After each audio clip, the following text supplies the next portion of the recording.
Hey YouTube, welcome on in. So this is going to be our first episode of Tiermakers, I guess is what we're gonna call it. Maybe that'll evolve somewhere down the line. But the hope for this is to be a weekly show where we're just making a tier list for gaming. Today I have a wonderful guest, LordlyKingSDot, who is an awesome variety streamer, does a lot of Final Fantasy XIV, good friend. And we are going to do a tier list for Final Fantasy XIV. It's going to be all the trials. We're taking any trials that have like extreme stuff like that and condensing it just into the one conflict. And we're doing everything from A Realm Reborn through Endwalker as it stands in 6.0. So obviously there's going to be spoilers here. If you haven't made it through Endwalker and you don't want any of the fights or things like that spoiled, this is your warning to go ahead and click away. But if you do want to see more Final Fantasy content or tier list content like this, make sure to like and subscribe. And what I want to do now is let Lordly tell y'all about him because I think he's awesome. Thanks, Blitz. Thanks for having me for this. Your first episode, I'm really excited for it. I am LordlyKingSDot, as Blitz let you know. I'm a variety streamer, but I spend a lot of my time on Final Fantasy XIV over on Twitch. I've been playing since A Realm Reborn was released, was part of the beta, and I am really going to enjoy talking about these trials today because there are some really good ones, but then there's some really bad ones too, and I think we're going to be able to nail that on the head. So, but yeah, that's me. That's me in a nutshell. I'm a big gamer. I'm a nerd. Awesome. Well, and I have all of Lordly's links down below. If you want to check out his content, make sure to follow those and like and subscribe to his videos. He makes some awesome lore bringing content with a lot of Final Fantasy stuff, as well as some great playthrough videos.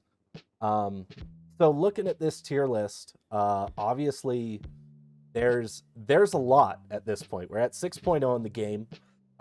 As you mentioned, you've been playing since A Realm Reborn.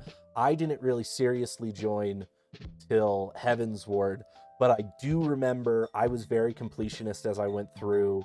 I made sure that I picked up every trial. Like I looked up online, like, am I missing anything? And I think all of them have their place and all of them are fun in different ways. Our first trial is Ifrit. The Lord of Inferno. The Lord of Inferno. Now on our tier list, we have all the way from triple S tier to F tier. And we're rating these on where they sit within the story, like how impactful they were there. The battle itself, like, is it just mechanically fun? And the music, because I think the music like can really take a trial and set itself apart. But what are your thoughts from someone who played this as current content back in the day of A Realm Reborn? Like, what are your initial thoughts for Ifrit? So for Ifrit, the standard trial, the first trial that you go into around level 20, which is the 4-person one, that one itself, I think story-wise, it was epic. I think it was a great choice to lead off the primal fights with Ifrit. I'm going to be stumbling over that, by the way. I call him Ifrit normally. Like there's a random in there that I don't know what part of my childhood got that in there, but yep, it definitely is going to happen. But I consider this as the first trial, first primal. It was a great way to kick things off in that series of events. I would probably say Bowl of Embers is an S tier trial just for that story portion and the music and the environment. Yeah, like pretty much hits off really, really well right at the beginning on a very powerful moment in the story. And then once you take this fight into hard and extreme, now we're talking a double S tier fight. The extreme version of Ifrit is probably one of my favorites minimum level contents to go about. And when we were doing it, when this was on content back in A Realm Reborn, and we were grinding these things out for weapons and best in slot, all that business, same type of stuff as what people deal with now. It was a great one to go into just because the music and the environment, everybody was enthralled by the sun eclipsed and Ifrit just running around the battlefield in his fiery glory. It was fond memories of farming out that fight a lot. Whenever it came down to the waiting for patches to come out for 2.0 and all that business, it was an incredible battle. It's pretty much gonna I can pretty much sum up Titan and Garuda in the same sort of category, because these three fights, leading off A Realm Reborn, leading off Final Fantasy XIV, and being on content where it wasn't completely melting the boss down, they were a great challenge, incredible mechanics, great music, great environments. These are S tier trials, and if you ever get a chance to minimum item level it, do it. You will have a blast with these things. Or if you had a chance to do the faux hollow stuff, oh gosh, the word's gonna escape my mind. The Unreal versions. Yeah, Unreals. So that's basically level 80 extreme, and it will test you. These are testing trials. Like they're nothing to really shrug at. These days at level 90 going in, you can solo everything on extreme at that point. Oh yeah, I've beat Garuda in 5 seconds flat doing my Wondrous Tales when I just want to pump them out. Roll in, bust out the sticker for your book. But if you ever get a chance, get a party together, go in minimum item level, and try out these extremes. You'll be challenged just as much as what you've been challenged with some of this later content that we're at now. Yeah, I know even Ifrit extreme during Shadowbringers, like that, like you still had trouble soloing that at level 80, running around getting all those nails, and he's hitting you for like 4,000 or 5,000 a hit.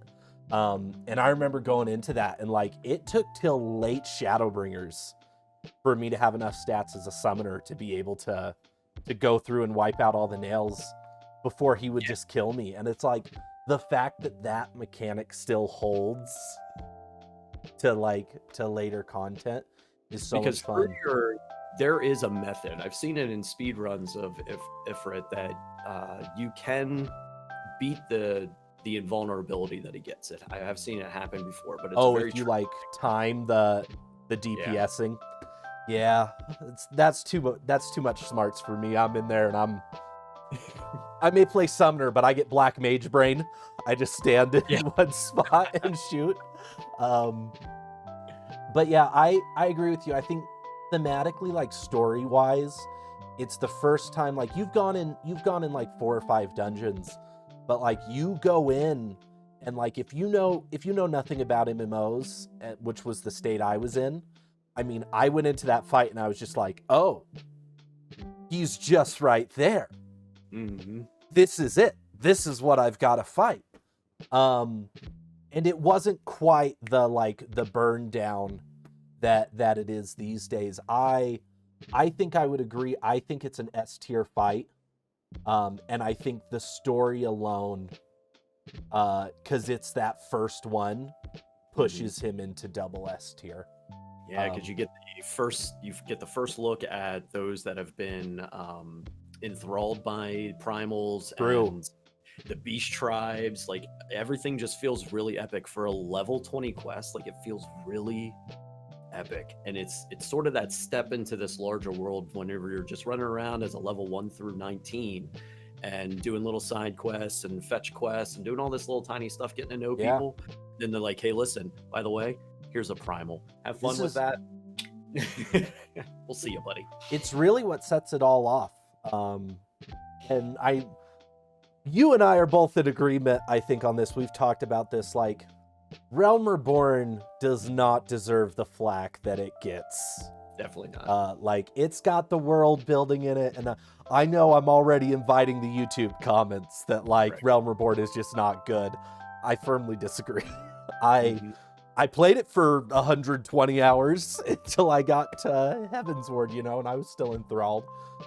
Is it Shadowbringers? Is it Endwalker? No. But to say it's not good, that's, I don't know. I think that's a little wild. I'm with you. So moving right in, the second one is Titan. I don't think Titan had quite the impact that Ifrit did, because it wasn't that first one.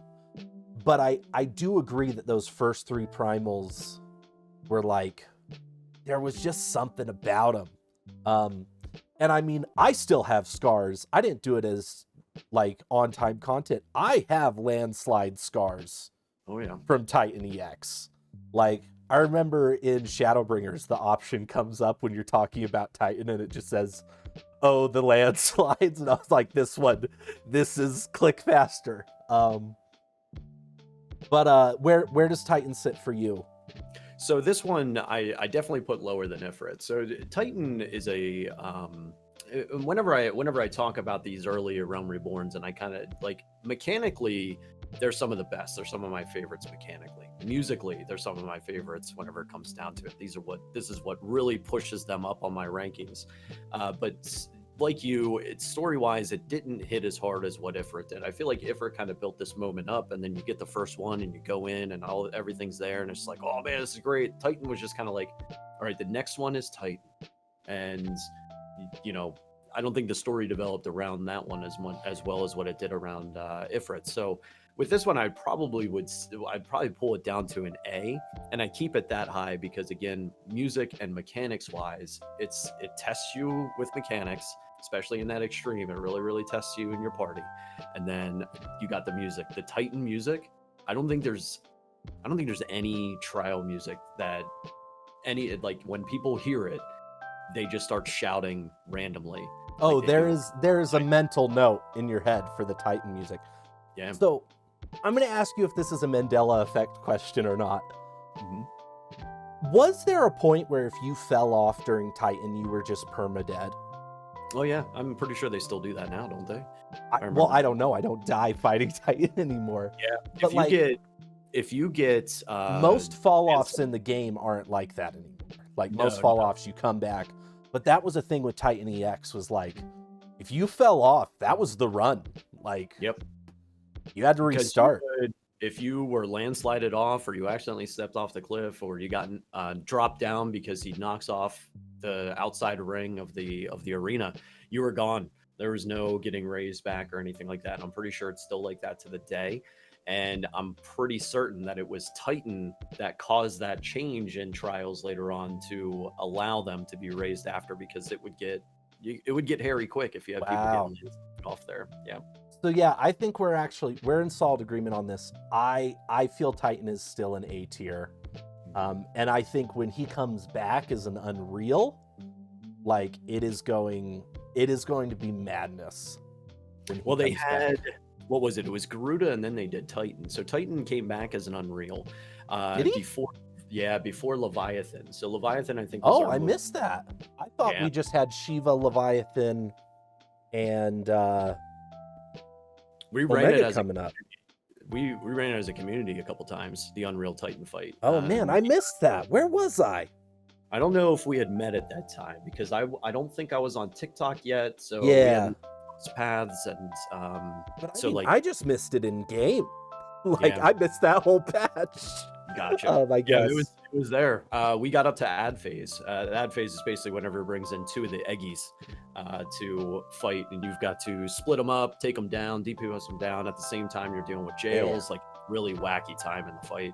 We got up to that point, and we kind of just lazed out and never really got back into it. Some of those fights, they end up doing that to us. That's why we haven't hit ultimates yet. But yeah, this is mechanically, Titan is a fantastic battle. Like there's, because it's not like we'll talk about Leviathan a little bit. It's not like Leviathan or Ifrit, where you're dealing with kind of just simple mechanics, stuff getting tossed at you, AoEs, the miss, and stuff like that. Titan's got clockwork to it. The jails, and in the extreme, the ads. Like it's the one that kind of DPS checks. Yeah, you've got to stand in this exact spot to avoid a landslide. Exactly. Kind of builds out the mechanics a little bit more for what we can expect from the game. So it's one of those big introductions to a lot of different things that we actually still run into this to this day. Pushbacks, getting locked up and things like that. It really set the tone for a lot of those things. So the next one we have is Garuda. Now I think the interesting thing about Garuda in my head, and I mean, this kind of happened in Realm Reborn in general, but Garuda was the latter trial story-wise, but I feel it's considered the easiest of its extremes. Like Garuda was probably the first one that people were figuring out how to solo, and I mean, I think at this point, if you've got the DPS, you can shatter her in like 3 seconds, and she won't let off any mechanics. Musically, I remember the opening of her music, the chanting. I don't remember much past that because I always killed her so fast. So once again, I'm going to rely a bit back to like your current content knowledge on this one. So with Garuda, there's a little bit of bias in there. Garuda was probably my first Final Fantasy XIV mommy. You know, it's a comment. Everybody's got their mommies in game. Yep. Garuda was the first one.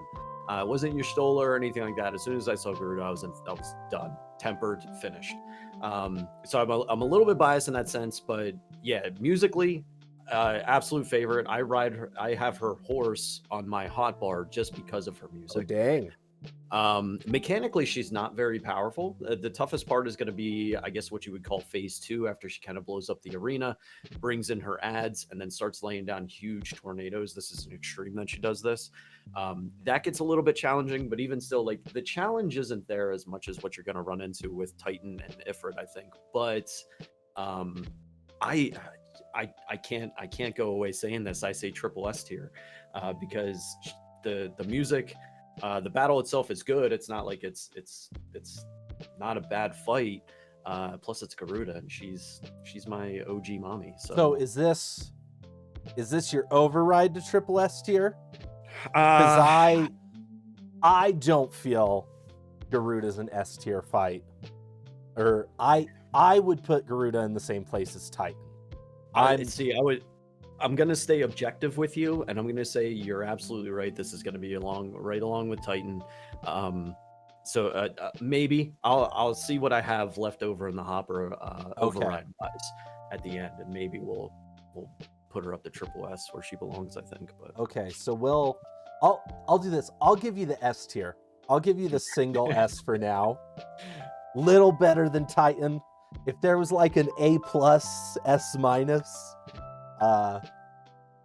all right. And, yeah, I love the music there.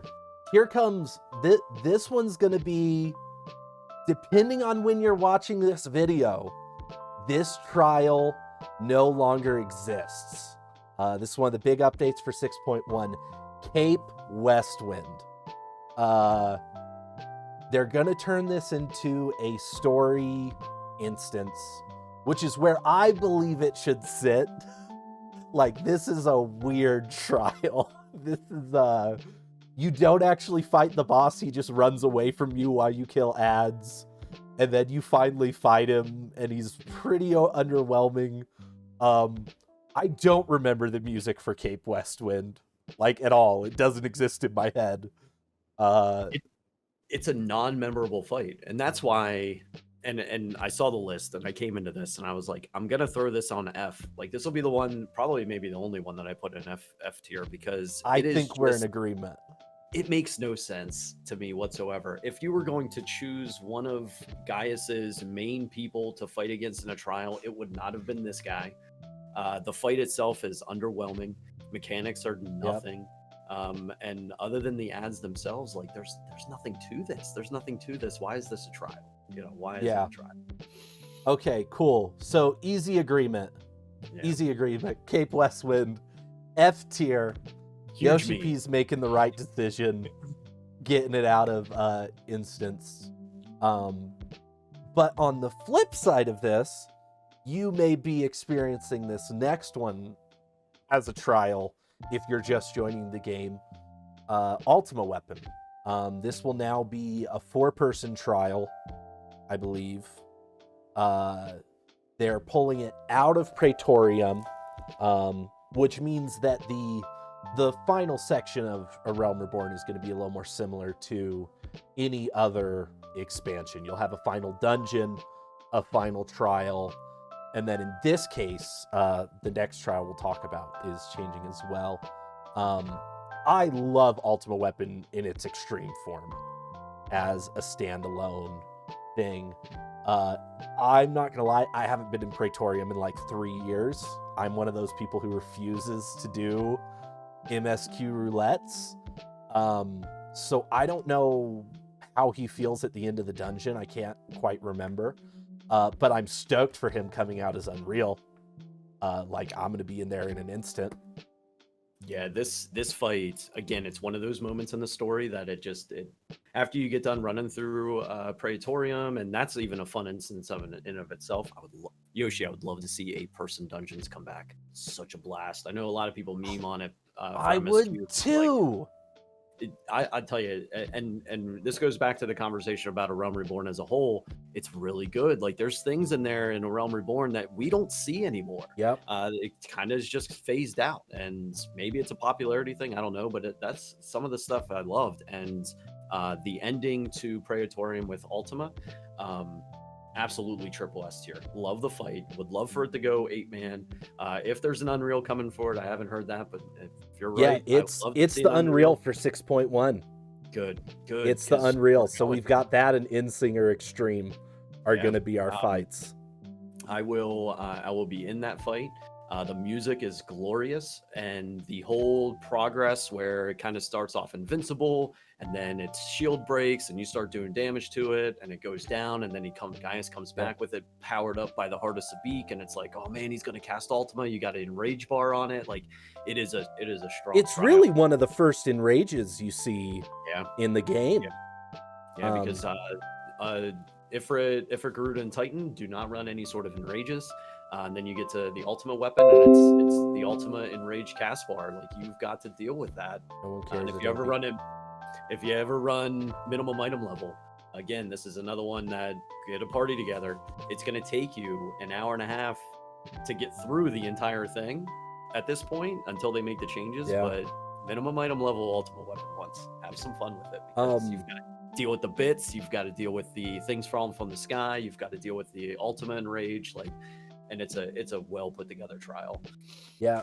The thing you said about 8-man dungeons, I mean, I know this is probably like not a popular opinion, but I would love to see them go back, do the Dead Ends, Amarat, like all the final dungeons, make them 8-man dungeons, and make it so when we do MSQ roulette, we could get any of the final dungeons for an expansion. It'd be perfect MSQ runs. It would be so rad to get pulled back into those, because a lot of times when you're pulled into like one of those final fights, you're with someone for their first time. Yeah. Like, I know, like, I'll get pulled into Hades quite frequently right now on the trial roulette, and it's all like, oh, somebody hasn't completed this duty, and I'm like, yes, I am stoked to be here with this person for their first time. But yeah, I agree. I think it is a triple S tier fight. From a story perspective, like, it's the end of the rebirth of Final Fantasy XIV. It's the end of A Realm Reborn. I mean, it's Ultima Weapon. It's iconic for Final Fantasy fans. Not only to mention like what you've seen this thing do in the story, like the other 3 primals you've watched it like grab these things by the throat and absorb them, and you're just like when you reach this fight, you're just like, what? Like, it's the first time at least for me, it was the first time I felt like I was up against something that I was like, man, the Warrior of Light's in trouble. Like a world-shattering fight. It's like a world-shattering entity. It's the first time we really get that sense. I get what you're saying there. So it's our first triple S tier. Now, our next trial, Nebrali's, it's our first. Is it our first showdown with an Ascian?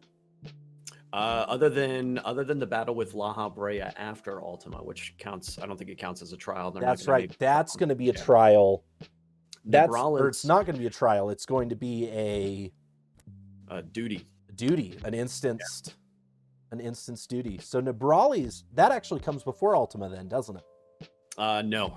This actually falls in patch content in A Realm Reborn. That's where it is. Yeah. So it's kind of I want to say it's a follow-up story-wise. It's been so long since I actually hit the story up on this. I know. But Nebralis was part of the patch content at MSQ. Basically, a huge spoiler alert that is incoming. If you have not gotten through Realm Reborn yet, yeah, Nebralis was the one that was involved with the death of Mumbrita, if I remember correctly. And of course, in the comments, correct me if I'm wrong, but I'm pretty sure he was involved in the death of Mumbrita. And there was a great trial sequence with him. He's got great mechanics to him as well. So I'm going to say something that I know is a controversial statement.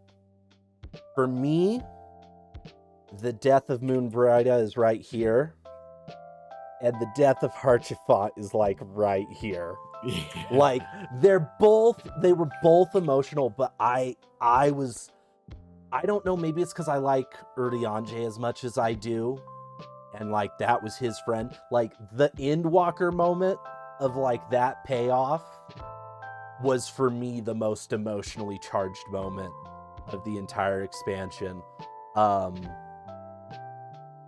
So I remember fighting the Ascian after that and being like, that was an anger moment for me. And one of the reasons I look back at A Realm Reborn and I say, nah, man, Realm Reborn was good. Anyone who tells you it's not, like, take your time, enjoy this story. Yeah, dig into it. There's a ton to do. And there's a lot of these type of moments that just kind of shake. All the way from the beginning, they've been shaking you emotionally at the core. And the whole sequence that plays in the patch content, after you get done taking down the ultimate weapon, you feel invincible, and then all of a sudden this whole situation develops in one of your friends a friendship that you've developed. You've seen that they have history with Urianger, and then all of a sudden they're stolen away. It's like, oh god, I can't believe this just happened. It's just like, what are you doing? What are you doing? So yeah, but yeah, Nebralis, the Chrysalis, I think is the name of it. That's the name of it. The Chrysalis, yeah. Really great mechanically. This is where we see the introduction of alternating, taking alternating orbs. Yes, it's a big mechanic for this. So you grab a magic debuff, you grab a physical debuff, and you have to alternate it, because if you don't, then everyone has to do it. Yeah, because they are just coming left and right. Whole party's at work. And I wiped in this trial recently. Nice. I had a double wipe because people didn't know what they were doing, and I was all like, I haven't done this in years. I don't know what I'm doing. Yep. I saw those moments too, getting in the trials. It's just like, what are we doing here? But yeah, this was a great one mechanically. Musically, let me think. I don't remember the music, and I think that's probably what stopped me from hitting it as triple S tier. Yeah, I wish I could remember what it was. And like, I even remember doing it recently and like not picking up on the music. I mean, I can pull it up. I have to listen to it because. Let's see. The Chrysalis. Thunderer is the name of the song. I'm going to take this and drag this over here so it's not showing. Okay, OST. They're just calling it the Ascian boss theme. We have an understanding of what you're going through, and in doing the personal injury work, we understand. Dun dun dun. Yeah, this is good stuff. Oh yeah. And it's got the choir in the back, the chorus singing. Again, just putting you in an epic state whenever you go into it. Now, Nebralis himself, like story-wise, it wasn't that powerful. Him as a character or anything like that. But let's say, like, if we take somebody like La Habrea, or whenever you go up against the Ascian Primes, there's some really good Ascian fights that do occur in Final Fantasy. But this one in particular, it's other than the orb mechanics and kind of dealing with that, it's a little bit, it's not as strong as some of the other Ascian battles. The music is great though. This is where I'd probably end up putting this at like a C or a B. Try it like overall tier wise. Yeah, I'm feeling B tier. Especially when I think of like where we're talking about this is in patch content, and it's probably meant to be the equivalent of like Nidhogg or Tsukuyomi or Warrior of Light. Whereas like, I mean, we'll talk about those when we talk about them, but it doesn't stand up to that mantle. So I think B tier feels right. Okay. B tier feels right. Now we're getting into post Realm Reborn summons. The biggest travesty of any of these in my mind is that I don't have egg use for them as a summoner. Right.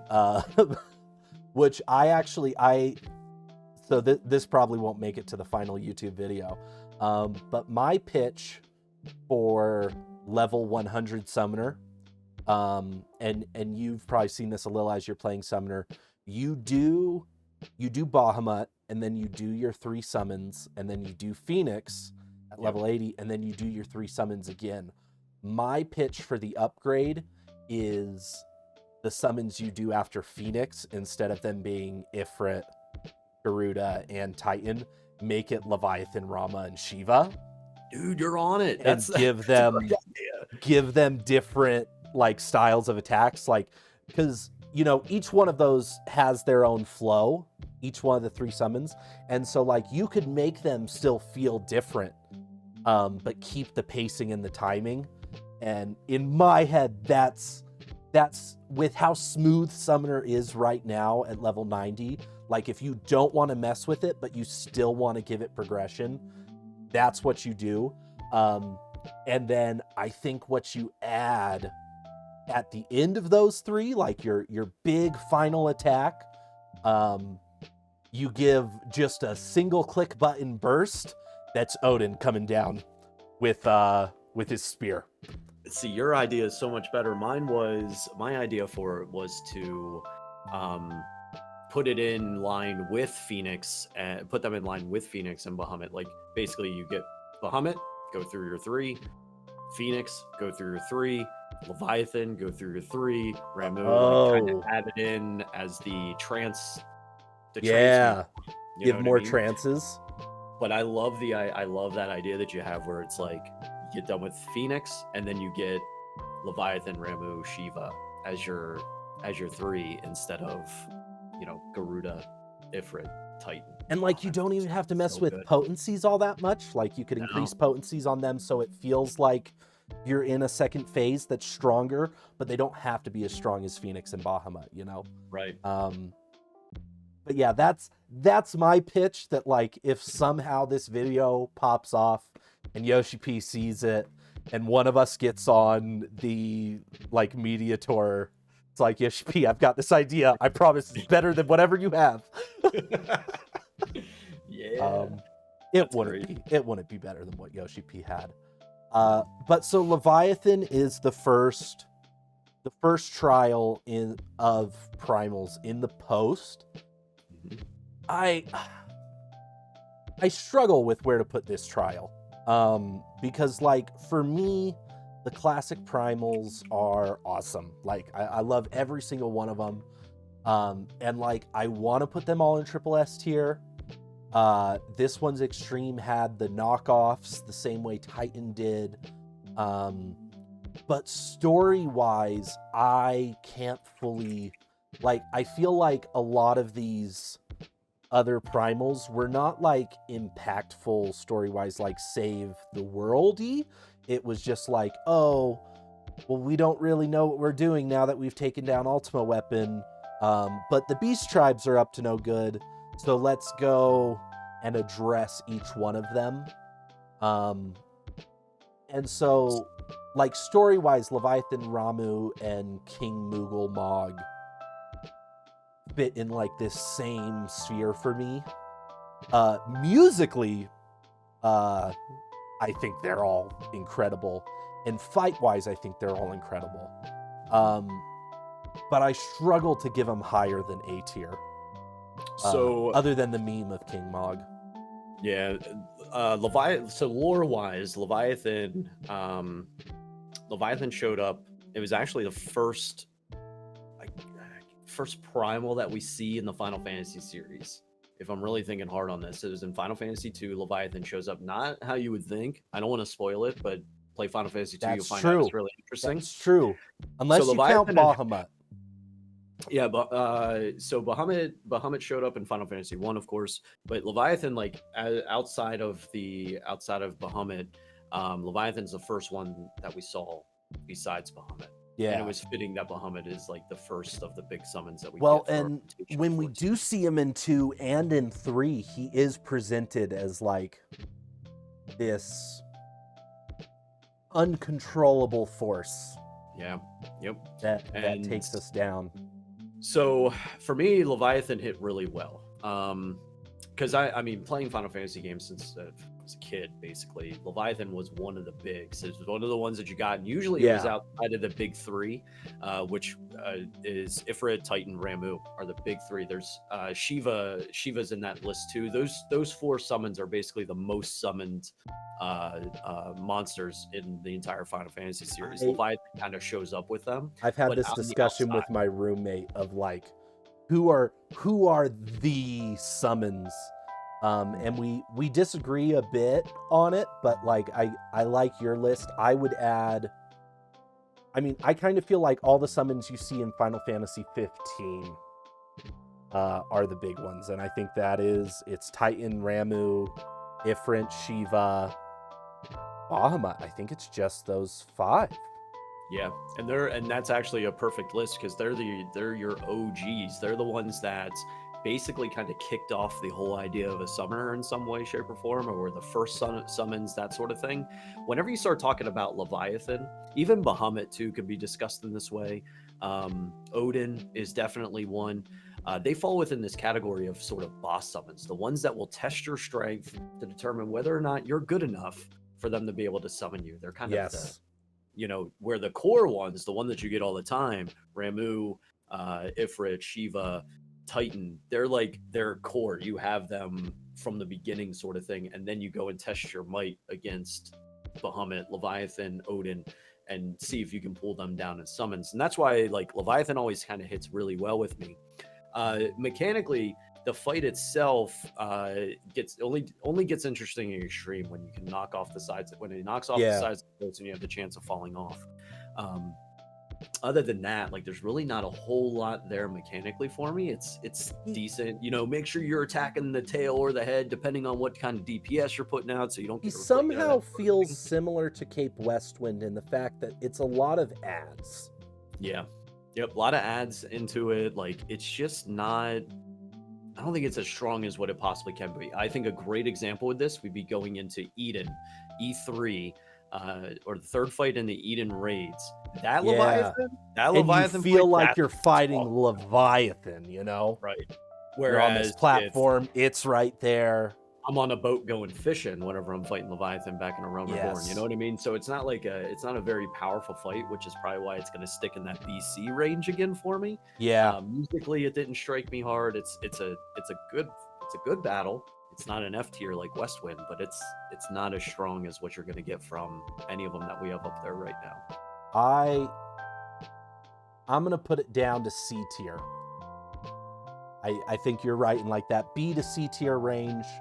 But I feel like lower in C.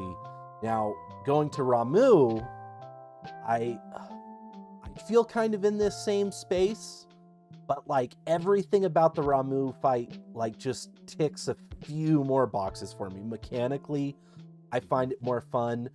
The music for Ramu is one of my favorites. If you remember that tune, like that's one that like comes up on playlists that I have, and I'm like, oh yeah, cool, we're in it. But I do have a lot of those same feelings. I feel like I'd put this towards B tier. Would you go higher? Would you go lower? I would go higher. I'm sitting SA on this one. Okay. And it comes down to the story beat that leads up to the battle with Ramu. Ramu is a very cerebral primal. He's actually one of them that's just like, will listen to reason. We'll have a logical conversation with the Warrior of Light, and does. He's the first one that talks. Yeah, he's like, hey, listen, or at least doesn't shout at us, right? He's like, hey, listen, okay, I get what you're trying to do. Let's go ahead and test your might. He's that first one that's like, let's do this. You're Let right. me test your resolve. And he kind of fits that classic story beat of like your Odins, your Bahamuts and stuff in the early series. So this one struck a really good chord with me. And of You've course, won being me on over. content. Yeah, being You've on won content me with over. Those I'll bring him mechanics, up to they A might- tier. Yeah, I'll bring him up to A tier. The Beard Daddy there's not much like him these days. He's a good Yeah. one. That was a great battle. I think it was one of those first times that we had, I guess you could call him an antagonist that you kind of relate with and can chat with. Yeah. You know, a lot of people love Emmett for that. So Well, it's and like, he doesn't temper you the second you see him. right, Like- and if I remember correctly, I don't even think he tempered the sylphs, did he? I'd have to go back. No, through I the don't story think he to remember. does. I think the sylph just like hang out with Yeah, him, they just and that's worship really him it. because, you know, Yeah. he's Beard Daddy. He's a really cool dude story wise. And then the fight, like you said, the music is perfect. The mechanics are a lot of fun. If you don't get shocked, you're wandering around hitting people and stuff and getting shocked yourself. And the water around the outside even has electricity mechanics to it. Like, it's a really cool fight. Really Yeah. cool fight. All right, King Moogle Mog. When was I did you ever do recognize this cinema? is not F tier, but the anger of, like, to this day, getting this trial, somebody pisses me off by doing the Moogles in the wrong order. So yeah, Like, okay, so the have meme done of it this minimum fight level, is that right? it's F tier. So Moggle Mog. I can't is fault one of something for those- being hard, but I can It be is- it upset is- with it. You know, it's got a pile of ads, Yep. right? It's got a pile of ads, but it does it right. This is one of those ones where it does it right. It's not so much that you have to do them in a particular order, but it makes the fight easier if you do them in a Yes. particular order. Yes. And I believe that is it's another one too that has an enrage on it as well. Yes. Oh man, I And love this that's- fight. I'm not gonna lie, Blitz. Where do you? Like- I'm interested to hear where you want to put this. Mechanically, because it still holds up to this day, and like you still have to teach people when you get it in a roulette, it feels like an S tier fight. The fact that like you still have to know what you're doing, even after all of the we're just so beyond it, it feels S tier. I mean, the song is so annoyingly good. Like, you walk in and everybody instantly who knows the fight, dun dun dun dun dun dun dun dun, like, we all know it. Story wise, I can't fully remember the beat that it was at, which is why I don't think I can push it higher than an S tier, because it just didn't have that memorable take to it. But I'd be willing to go S tier with it.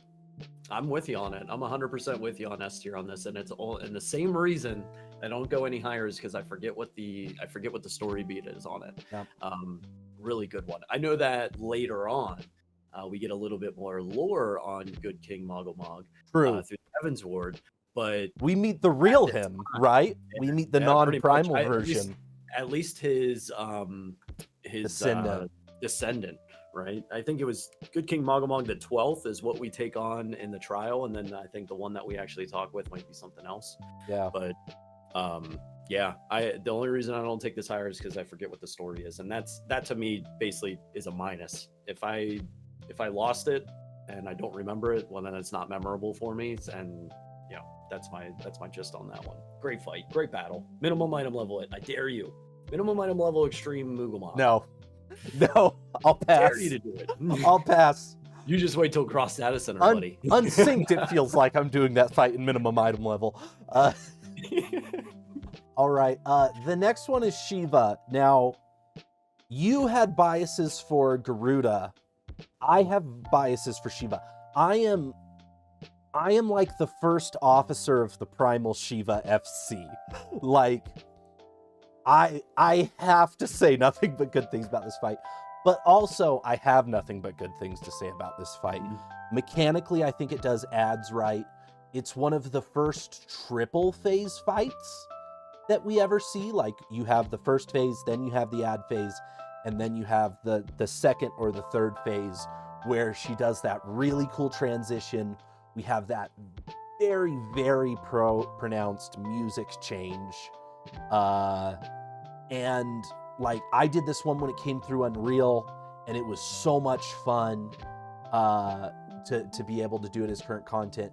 And story wise, I mean, it was the true lead up into Heaven's Ward. And I think, like, you know, story wise, past the Shiva point, I remember the story beat of pretty much every primal. But Shiva sits in a clear double S, triple S tier for me. I mean, I'll go along with you. You nailed it. I don't have much else to say that you've already said. Shiva is an incredibly powerful moment in the game, one that is memorable to this day. And I think that I think the only way that fight is topped is if, again, you go into the Eden raids. Eden raids, then it's a whole different topic of conversation in comparison to what we're saying now. But like, it is a great representation of the summon, of the primal through the series. Great representation of her. I think the character that they chose to kind of lead that story beat charge was perfect. And yeah, musically, mechanically, phase change wise, like it's a perfect battle. It is a perfect battle. And here's something I'll throw at you that I feel like you may or may not have noticed, and this big Endwalker spoiler, the way she transforms into Shiva is incredibly reminiscent of the way Vanat transforms into Hydaelyn. That moment when she sticks her hands up and you just see the light come down and the transformation takes place. Like, it's the first primal we see in the game that does a primal transformation like that, and it's really cool to see how Shiva's handled apart from every other primal we've seen thus far. And really, when you get into Endwalker, you see that juxtaposition of, you know, Zodiark is a primal that was summoned by a bunch of people and like through ether, the same way that, you know, Titan, Garuda, Ifrit, all those are summoned, whereas Hydaelyn is a primal that's born out of personal sacrifice.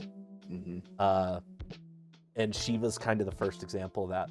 So do we say double S or do we say triple S? I almost think that we should probably go triple S with it. We should just do it. Just take a triple S. It's a perfect fight. It's a perfect fight. It's a perfect moment. Cool. It's cool. Because yeah, any argument there is saving me a lot of flack with my FC. We need that triple S rating. Right. Okay. Odin. Unmemorable. Honestly, this one. What? I fought it to get the check mark and I never went back again. Odin is one of my favorite summons, and I think we were robbed that he does not have an extreme.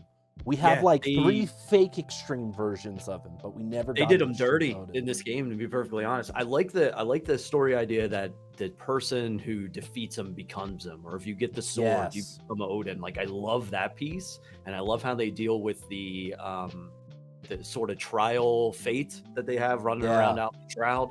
One of the fake extreme versions of him. Yeah, so like, but the trial itself, I don't think that's the thing. I think I'll agree with you there. Like, the trial itself, he's been done dirty, but as he exists, I mean, like, you would think an Elder Primal would have gotten an extreme fight. Yeah, this is one of the OGs. Final Fantasy III. You go down into the ocean. You find a secret cave he's hiding out in, and he's like, "You're a fool for stepping up to me. Let's fight." He slapped me in Final Fantasy III when I first ran into him. And like, throughout the entire series, this is a summon that annihilates anything on the screen in one hit. And if it doesn't annihilate, Final Fantasy VII picked up to where it just does massive amounts of damage to a boss. It doesn't even have to one-shot or anything like that. Very cool summon. And then we get this Final Fantasy XIV version trial, and it's just like, that's it. Yeah, I think if we were allowed to include every other version of him that appears, he appears in the Fate. He also appears in this might be a bit of a spoiler for you, but in the final Eureka dungeon, there's a version of him that's not called Odin, but you can get his sword to drop as like a weapon. Is it Raiden? Yeah, it's Raiden. Nice. I can't wait to get there. Is the way you fight him. And that does feel like a very difficult version. And then we also got him in story. between Shadowbringers and Endwalker in that big instance duty. We fight him. Yep. And I think if we were allowed to wrap all those in, I think he'd sit higher. But I think I agree. Just as this trial exists, it's a D tier. Yeah. It's a Lordbringer done dirty D tier. Raiden actually appears in Final Fantasy VI. It's a second form of Odin that you can get with his Magicite. Oh. Yeah, really, really cool little thing for you. It's I think it's done. Man, it's been a while since I played 6. I got the Pixel remaster coming up here pretty soon that I'm going to play through. But if I remember correctly, you get his Magicite, you take his Magicite into the bottom of a castle somewhere, and he gets a power up from a statue of a maiden, I believe. There's a whole story behind him too, like really great little story that they give him. And he switches over into Raiden, and I think a lot of folks actually keep Odin instead of going to Raiden, but I think from what I'm hearing, there's some changes that you might want to take him to Raiden and Pixel Master. But yeah, really cool little piece for you. That's great that it's Raiden and Eureka. I did not know that. Now we're getting into some weird trials. These are the weird trials of A Realm Reborn. Hydra and Chimera. I want to rate these two together because they're both on the Relic Weapon quest, I believe. Yeah, is what you have to do them for. Just completely unmemorable. I don't remember doing the I've never done the fight as like current content, so I don't know if they ever were actually hard, fun trials. Musically they're whatever. Musically they're not whatever. Musically they both play Torn from the Heavens, which is like a jam of a song, but it also exists in other places. Exactly. And that's why for both of these, Blitz, I'm probably going to put them both at F. These things, they're there. You can do them. If you do the relics, you'll have to do them. There's really nothing like... I kind of get the idea why they did it, because these are some of the most epic monsters that you'll run into in the early series games. Chimeras are absolutely terrifying early series, and Hydras are usually big bosses of some kind that you'll run into. Yeah. Tiamat would be considered a Hydra in my opinion, so like Tiamat being a number 1 in Final Fantasy 1, like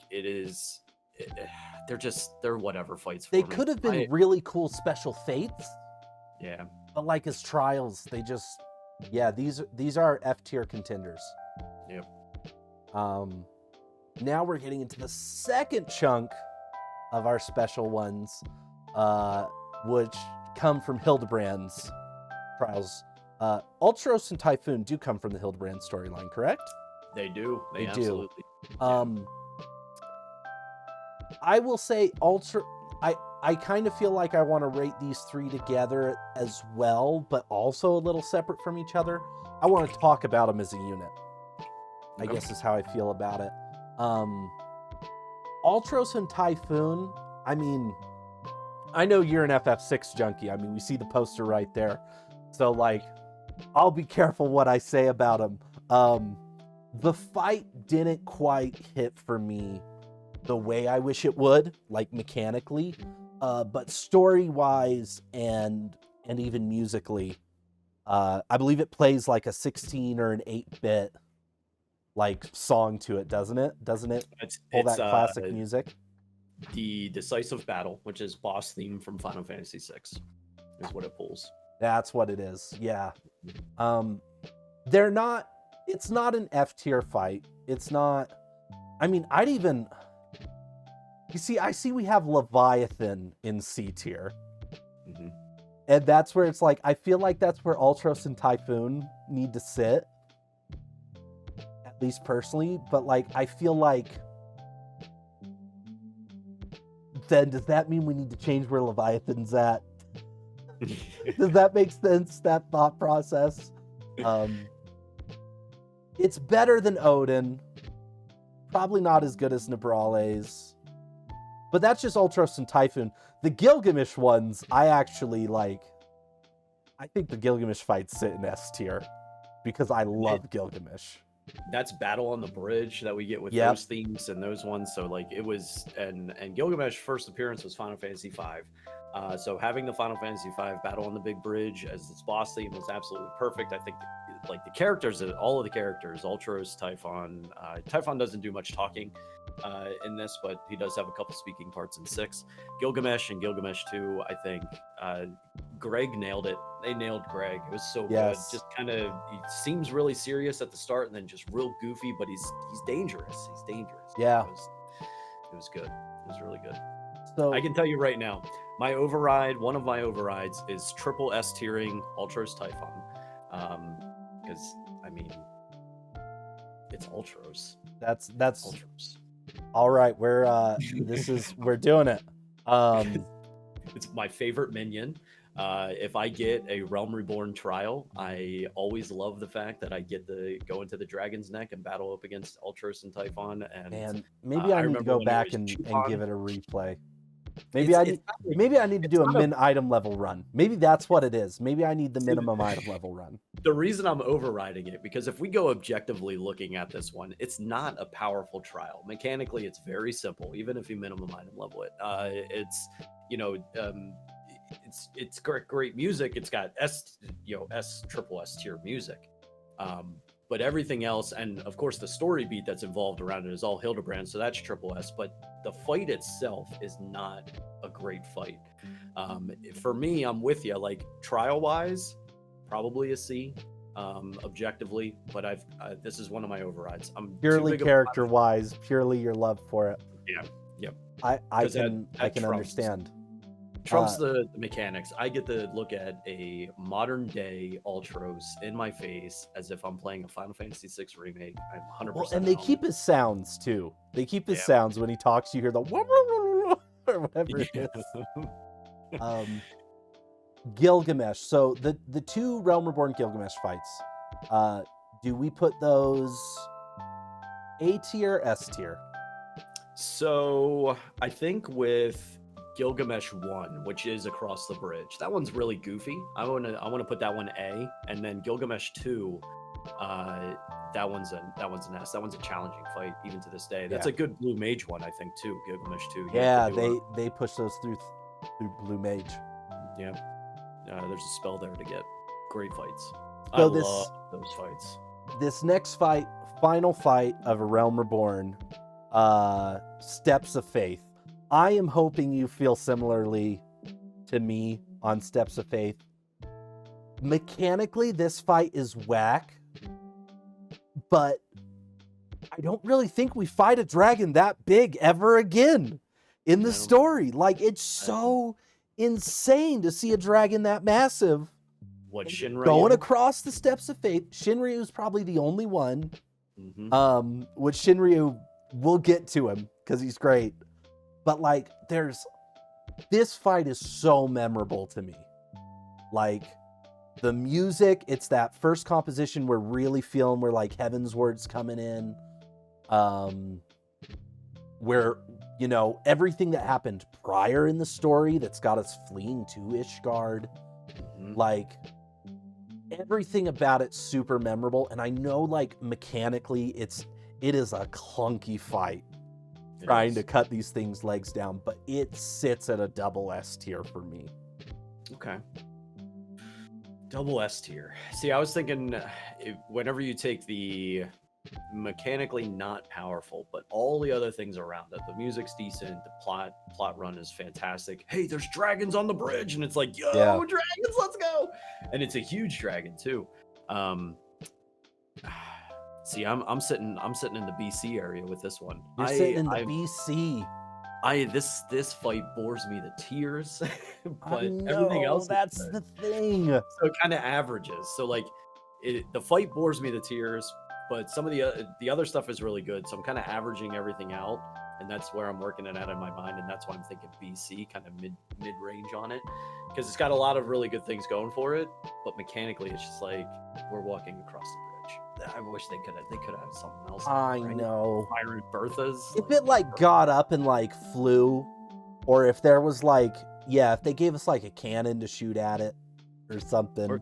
Or if there was a point in time where we finally stall it, it stops walking, and we just go toe-to-toe with it, you know, like, as opposed to running around under its feet, which is a great epic feel to it. I will say, like, you have this giant dragon walking across. It's literally one of the first dragons that we run into, other than maybe the bone dragon out in Labyrinth of the Ancients, right? So this is like one of the first one of the first big dragons that we run into, and it's got that working for it. And whenever you first see this and you are running around underneath its feet and it's like marching across the bridge, like that felt really good. It felt epic. Now going back and doing it is so rough. So maybe I'll go with you. I'll go with you on this.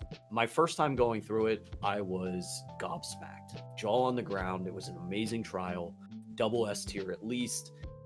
These days, though, every replay of it is just not as good. Yeah, exactly.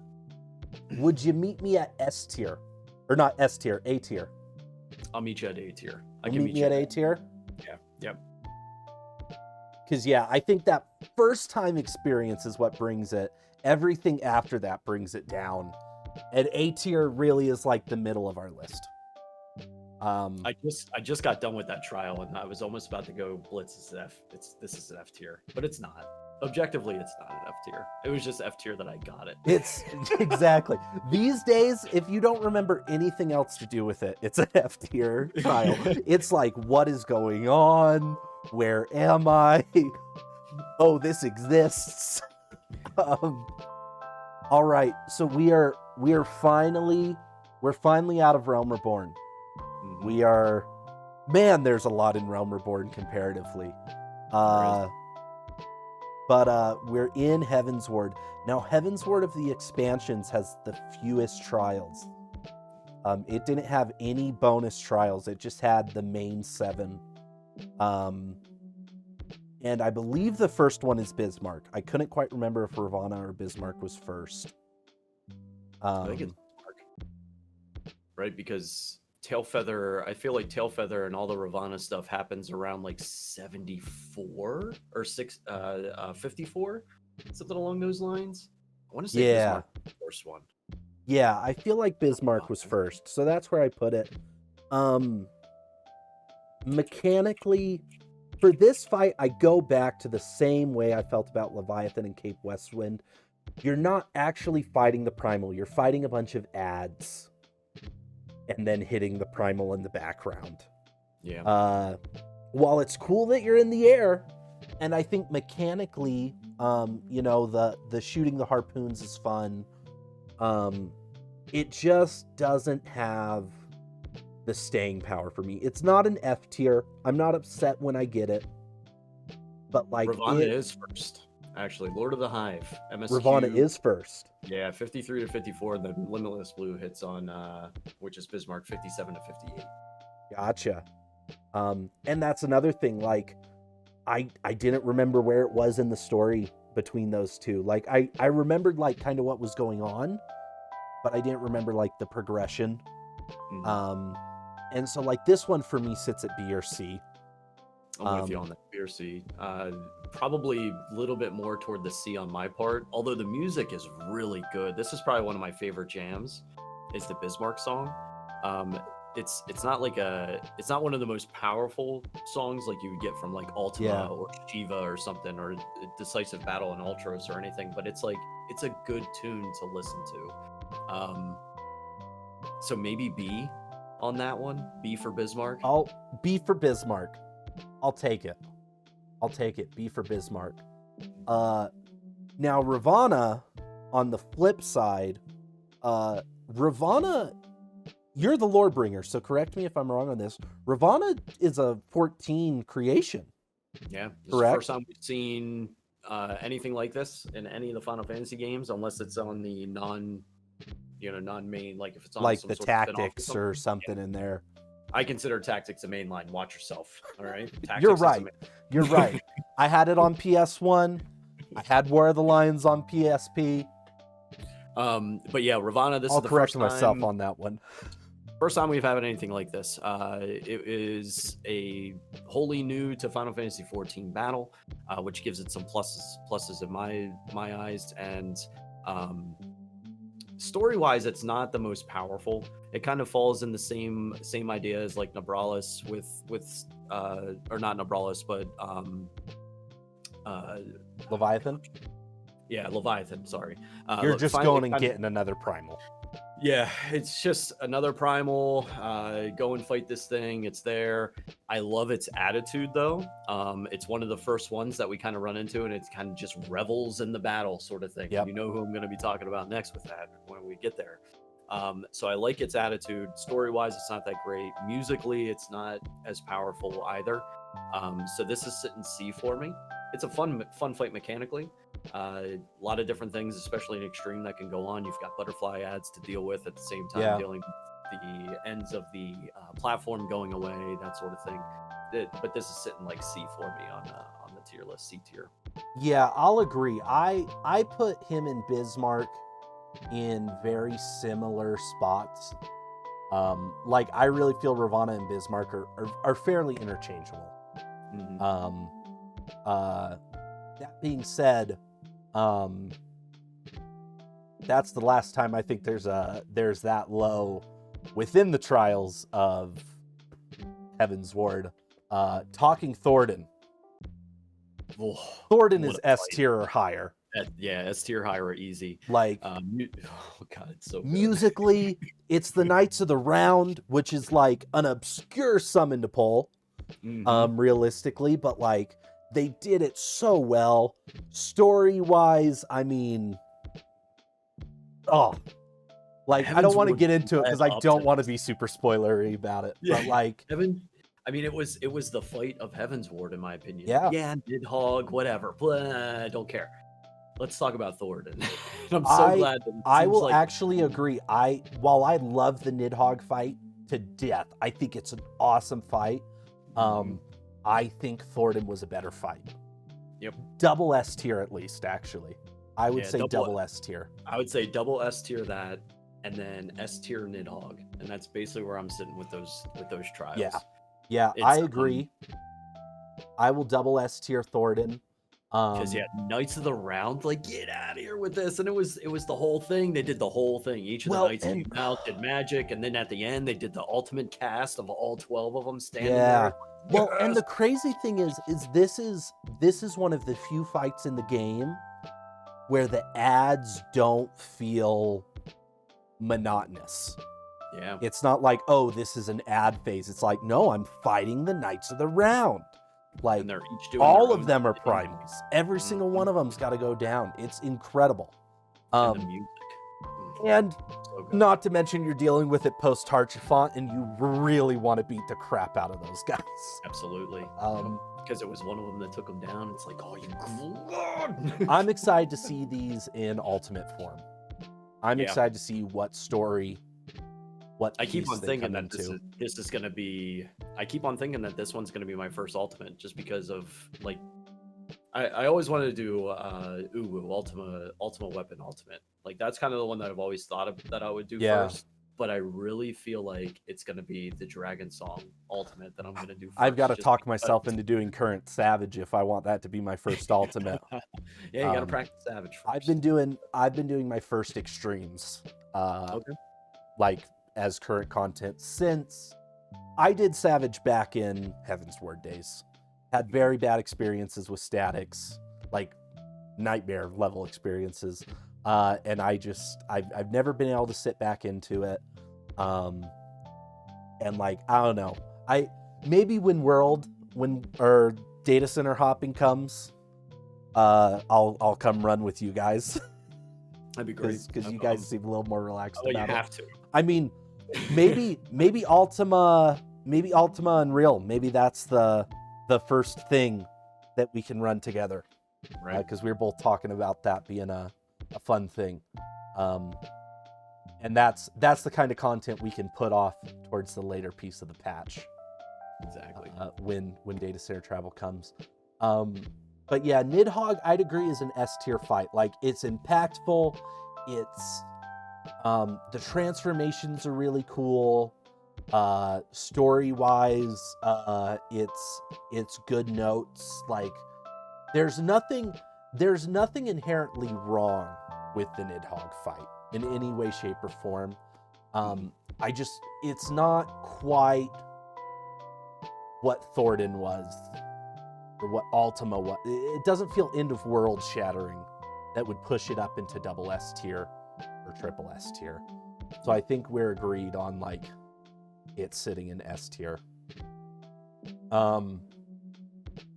Sephiroth, Sophia, and Zervon. I know these are probably going to sit special for you. The Warring Triad. Because it's the Warring Triad. I do not think all these fights are created equal.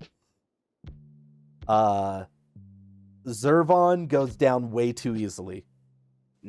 Considering he was like the third one. When Sephiroth, correct me if I'm wrong, but Sephiroth was the first primal we ever fought that like had a growth 2 phase. Like where he goes down as the small primal and then his hands come up and he's all huge. Yeah, like that was the first one that has the growth phase. I remember seeing the preview for that, like the patch trailer. I think that was the first time I was ever dialed into like new content coming out. And I remember seeing that and going, whoa, that guy's gonna be nuts. And he is too. He is. His fight's still hard. It's very difficult, like mechanically. Sophia, I feel is really only hard because she has fall offs. Yeah. So I feel like Sephiroth is the standout of this triad. Totally. Music too. Musically, he stands out. So all of them start out with the like basically an ultra boss battle from Final Fantasy VI, that music that they start out with. And then after the transition happens or the phase change, then you get their own specific one. After phase change, I don't think there's any music as memorable as Sephiroth's. Like, that song slaps. Like, it is so good. Like, it is so that good. Guitar comes in. That was like the first time we were all like, oh, Soken can do metal. Yeah. Soken can go metal. And he never stopped. He never stopped after that. But so that like... one's I would say, Sephiroth, double S tier. I'm leaning kind of heavy into the Final Fantasy VI bias here. I feel like Sephiroth S tier and Sophia Zervon A tier. I would even take Zervon down to B. That You fight's take not Zervon really down to B? Yeah. Like I would basically just drop them SAB and just do it that way because that feels good. Yeah. Zervon just did not hit me as well as he did not deliver for the final trial of that whole section. He looks awesome. Oh yeah, he looks great. But like you just punch him. He just sits there while you punch him. Oh, the platform falls out. Oh, you just have to step over to the next pizza slice. Oh, okay. Yeah. You know, like, and then you drop down and it's just, you absolutely just wreck and slap this thing. It's story-wise, their story's all pretty cool, though. The Warring Triad, like, side quest is rad. Strap them, use them as energy, like, really fantastic thing. Like, it's actually a pretty good extension off of the Final Fantasy VI lore for these things. It's a great... I thoroughly enjoyed going through the containment bay. Like, it was such a great time as a Six fan. Yep. Just getting these fights because it just felt right. It felt perfect. It was so good. But yeah, Zervon, could have done better. But Sephiroth, say his name. Yeah. So we've made it to Stormblood. Now, you and I have also talked about this, where it's similar to the Realm Reborn. A lot of people don't hold Stormblood as that high of a claim, and I think you and I both are in that world where it's all like, how do you not like Stormblood? Like, right? Powerful musically, expansion. Like the story I thought was really good. I thought some of the characters. I like Xenos as a character. I love Xenos. I love Xenos, and like some Great people, Xenos just missed the mark. But Trials wise, I think Trials wise, the story primals they hit harder than the Heavensward primals for me, and I'll tell you why. We talked about Bismarck and Ravana in like that Leviathan sense that's just like, oh, there's a primal here, we got to go take care of it. And Susano and Lakshmi felt like we're interacting with this world, and we're interacting with the turtle people. and they summon this primal to attack us. Like, these aren't just primals that were just getting summoned for the sake of like, oh, we're oppressed beach tribes. Like, these things were coming at us. And like they felt so much more integral to the story of Stormblood in my mind, that pushes them a little higher than the Storm or the Heavensward ones. But also the Susano fight, like that's where we're at. We're talking Susano at this point. Another one that has a giant transformation. If you're a tank, you get to do that awesome active time maneuver where you block the sword. Like, he sits as an A tier fight for me. I was going to say probably an A tier for him. It's not like the most powerful mechanically, but it's got really great elements to the battle. The music and plus his attitude in there. Oh yeah. The Rebels begin, like hearing him just like, he just hypes you Revel up in it. right? He just hypes you up the whole battle. It's like, we're partying right now, yo. And it's like, yes, I'm with you. But yeah, mechanically not very powerful, even in the extreme. Probably one of the easier ones that if you wanted to dip your toes into extremes, it's a great one to start with. So yeah, I feel like AB for me is about where he fits. And a lot of that is because his music and attitude kind of pulls that up. Yeah. Because the mechanics, it doesn't help it, other than that one time that you do the tank tactics. So yeah, I'm in the AB range. Before we actually place him, let's discuss Lakshmi, because the reason I say that is I don't think Susano is 2 tiers above Lakshmi. I think Susano is 1 tier above Lakshmi. So I think if we say Lakshmi's a C tier, Susano I would put in B. If we say she's a B tier, I'd put Susano in A. See, I would put Lakshmi above Susano. Lakshmi is actually, one of my all-time favorite battles. Also, first arrived in Final Fantasy VI as a summon, but was named Seraph, I think, was the name of the original translation on this one. I think that her battle is just a ton of fun. There's a lot of really cool mechanics that go in it. There's only one little bit of ads that you have to deal with at the beginning, and then the rest of the fight is just you dealing with her. She's got great chatter with you. And mechanically, like, there's some really cool things that go on there. The music, I'm tempered by Lakshmi, by the way. She was my Stormblood mommy, so it was I got a little bit of bias there, but yeah, definitely one of my favorite Stormblood fights in terms of the story trials, more so than Susano. So like, I would kind of flip it on you. I know you want to go lower with it, but I would say in the opposite, Lakshmi would be a little bit higher, and then Susano would be a little bit lower. is the conclusion that we come to is that both of us, we meet in the middle and we put them on the same tier? I think so. I think that's what I'm hearing. And is that tier B tier or A tier? Does it fit with those ones? Those ones that we have in A? Yeah, I think they fit with A's. I think they fit with A's. I'll give it to them. They're not Nabralis, which is kind of bad. They're not Bismarck. I think not Zervin.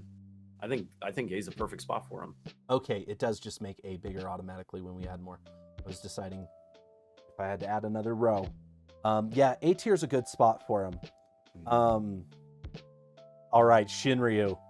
MSQ boss battle. This fight is awesome, especially the extreme. God, is it so Let me good. tell you what throws Shinryu to triple S tier for me, without question. Like, you take everything else off the board, and it still brings him triple S tier, is the battle music for Shinryu.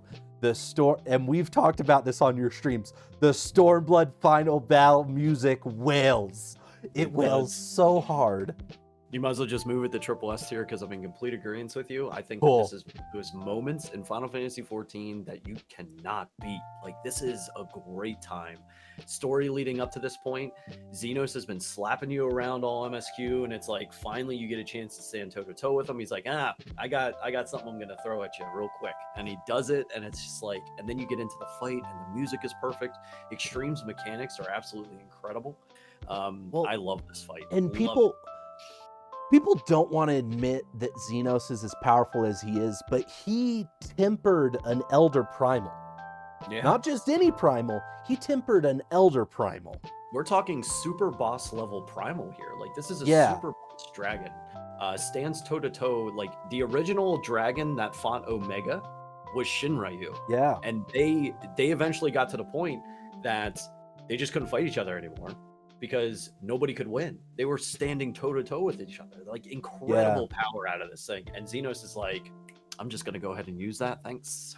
Yeah. Like, it's an incredible moment. The fight's fun, the music rules. Like, I cannot think of a bad thing to say about the Shinryu fight. Yeah, neither can I. In any way, shape, or form. If I tried to, what would even be one of the bad things? Its mount looks really cool. Yeah. Like, I mean, the Shinryu minion, do you have that thing yet? Oh, if you take delightful. that minion and put it next to the Omega minion, they fight. No kidding. Oh. Yeah, it's one See, of now the I have to see coolest that. minion interactions in the game. That's Write it awesome. down for your next stream. Hunt someone down who's got them. That's fantastic. All right, really well, now we're in post Stormblood. Byaku, Suzaku, and Seiryu, to me, are... So, here's where, like, hardcore biases come in. I used to live in Japan. I love East Asia. My degree is East Asian Studies with a Japanese emphasis. Like, these are legends that I've, like, studied. Like, and I think mechanically the fights are all super interesting. Like, you have the skydiving with Byakko, you have the DDR with Suzaku, the second phase transformation for Seiryu is out of this world. I just farmed this one recently to get my last dog. And like, these fights, while the story of the Four Lords, I think is a little weaker, comparatively to other things, mechanically can I and dig in a little? musically. So with fights. the story, do you find the weakness in the alignment with the Japanese mythology, or just overall the story? Just overall, in the fact that it doesn't feel tied to the greater world. Well, that's because these are what I consider some of the Warring Triad kind of falls into this category as well. They're the weapons are also kind of fall into this as well. And Shadowbringers is their extra trials. They're not like MSQ related, but they're an offshoot of that expansion and that world that they built there. And let me say this: I feel like all the extra trials, in my mind, are mandatory reading because they affect cutscenes in Endwalker. Like, I will say, I was stoked when everybody's bringing their relics, and they had that little cutscene where they're like, I brought Tenzin's sword. And if you didn't do those trials, that moment literally isn't shown to you. Like, when you go to replay it, there's a reflect quest progression button that you can turn on and off. Like, personally, as the story, like, I love it. I thought it was really cool. But like, when you look at Warring Triad story-wise, it's like, you know, you're fighting the Empire. The Empire shows up and does stuff. The weapons are the same way. You're like fighting against the Empire. They feel so isolated from like all other conflict, which I think is cool. But at the same time, when I compare it to other trials, it's like, really, it's kind of like Shisui of the Violet Tides, the dungeon that is an MSQ dungeon, like it's your level 63 dungeon Stormblood, but you actually don't have to do it. You can literally just skip it. And like, that's kind of how these feel, is like, they're important in Stormblood, they're important in the world of Doma, but like, they don't feel important to the wider FF14 narrative. And I would actually love if in later expansions we got to go back to Hinganshi and go past Kugane. And like, I would be totally stoked if I can't even remember how to say it, the Aritama, like the energy they were absorbing. I mean, maybe I'm making connections as I'm talking, but it sounds like Dynamis almost, Right? you know? Yeah. And like, I think if that were to be brought back up and like it were connected, I'd be so stoked about it. But like, even on that note of like the story feeling disconnected, I feel like the music and the fight mechanics are so powerful that these three stand above the Warring Triad for me. Okay. And so I know that's like a really long assessment. I don't have much to add because they are great battles, and the extremes were a lot of fun to farm, and it's not one of those things where like the extremes in Heaven's Ward, the extremes in the Realm Reborn, you can go with 1-2 people and just slap them, right? Yeah. Even to this day, I think we tried to duo Suzaku today. Me and Mr. Egu actually tried to duo him today, or duo her, and almost could pull it off. So like, it's getting to that point now that level cap is increased and stuff, but back when cap was 80, you still had to take a party in. Yeah. You couldn't do it with that party. And I just farmed Seiryu, and I farmed Seiryu and I was farming Titania last night. We were actually clearing Titania faster with a party of 6 than we were clearing Seiryu with a party of 8. And I know there's that long cutscene in there, but like, you can't skip their ad phases the same way. Like those fights are built very tightly. So I feel like this whole set of 3 sits in S tier. I don't know if any of them bump double S. I think the only one that I would put the WS is, you're pronouncing it way different than when I do Siryu, would be the only one that I would take up the double S. I love that one because of the music. The music in Siryu's fight is phase 2. I keep phase 2 music. I'll give it to you. I'll keep his dog. I keep his dog on my hotbar because of that music. Just like with Garuda, and the horse. So, and by the way, Thoradin is my bird that I keep on my hotbar. Oh, really? Yeah, because of the music there. Man, I need to keep more on my hotbar. I keep a lot of them in my favorite roulette. I don't have a hotbar for minions or mounts, but I have the hotbars to use. I have like 7 empty hotbars because I play on PlayStation, so it's the cross. If you come by tomorrow, if you look on the left-hand side of my screen, I've got minions and mounts. Gotcha. Usually Lorebringer related, so a lot of times it's like stuff from older games that I pulled in for minions and mounts, but I also have the one dog or one of the trial fights plus the big one that you get from the bard after getting all of them. So like, I have a horse and Kieran, I have a bird and the phoenix, and I have a dog and Ninetails. So I have one of each for each. The only one I don't have yet is the dragons because I'm a slacker. I'm in the same spot. I'm farming them all right now. Okay, so now we're at Tsukuyomi.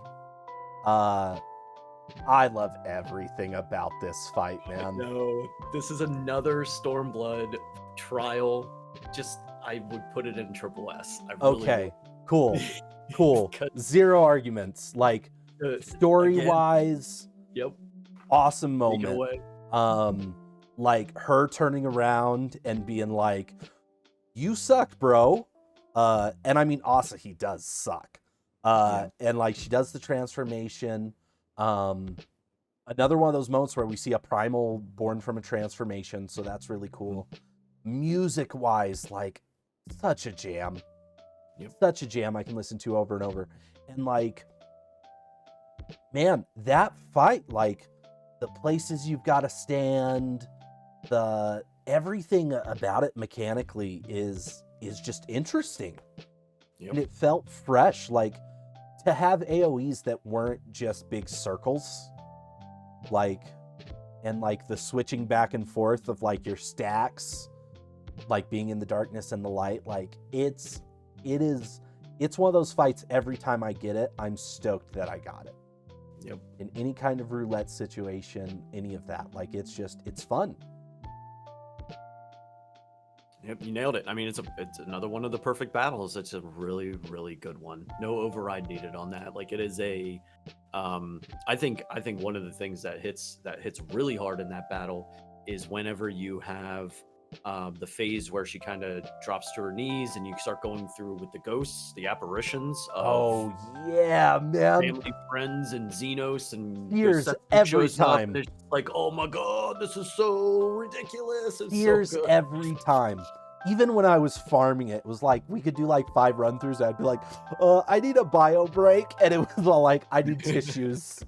I can 'Cause only then watch this so many times. Because it hits that phase, the piano sets the tone of the whole thing, and it's just like I'm silent during that part of the fight at any given time. Like I'm just silent. Like this is a great battle.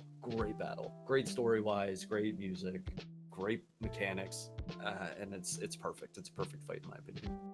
All right, so there were 2 bonus fights. Mm-hmm. There were 2 bonus fights in the Stormblood. Let's actually talk Rathalos before we talk Yojimbo. Rathalos mechanically is a really cool fight. The music I think is really good, but it's not Final Fantasy 14 crazy good. And story-wise, it's a collab, so like the story it's whatever. It's a null point. It's neat. But you It's get the not an Palico minion. Yeah, it's not an app. I still wouldn't don't even have say this it's a D. this mount. I have like 38 scales, I think. Yeah. I've been farming forever. It's like the mechanics alone push it to B tier. See, I think C. I think C on it. Yeah, I it could doesn't do strike C. too much. I could do C. I think the only thing that would make me want to go higher than C, like when I say mechanics alone, like the fact that this is a fight that you can do without healers. You can do it without but also they made us do the extreme as a 4-man for the longest time. Never mind. Which B whenever tier. you take it in terms of like Monster Hunter, like it makes perfect sense. Yeah. Extreme, 4 people go at it, no healers, that sort of thing. I get it, but like I'm not like the biggest fan of Monster Hunter, which plays a role in my casting of this. And the extreme mechanics, other than having 4 people, don't change much from your normal or your hard mode, whatever they call it at that point. But probably a hard. But yeah, it's okay. I will say though, it is one of the coolest looking dragon mounts in the game, in my opinion. 100%. Like, I do want the mount eventually. All right, Yojimbo. This might have to be my triple S override. I'll accept it. Because it's really tough for me to place this one because I love Yojimbo. If there was an extreme version of this fight, if there was like an actually difficult version of this fight, I feel like it hits all the notes of a triple S tier. Like story-wise, it's hilarious, but also dire feeling at the same time. Like it's just wild, and I really hope we get a trial with the new Hildebrand quests. I really hope we get a trial. We will. We totally it's so zany when he goes big and he pulls out his giant sword and he's whacking you with it. Like, it just makes me wonder where we go from Gilgamesh and Yojimbo and Ultros. Like, what's that off character in Final Fantasy that could take over in this next Hildebrand adventure? So I'll tell you where I think they're going. I think we're going to the first, based on the image of him in the ground with like the purple around him. I think he's in the first. I think in terms of what we could get as an enemy, I really feel like a Great Serpent of Ronka trial. Like the Great Serpent actually transforming into some insane giant serpent that we have to fight. That's where I go in my head. And I could see Hildebrand interacting with it and like being like, oh, we have to respect it. It's the Great Serpent. Like, or not respecting it at all. Or the exact opposite, because he's all like, you're the Great Serpent. Well, I'm the Great Hildebrand. Like, right. So like Hildebrand has a history of being like, not purposefully disrespectful, but just kind of oblivious to what he's dealing with on a daily basis. Yeah. So like, oh man, I would love that. Scree! That would be so good.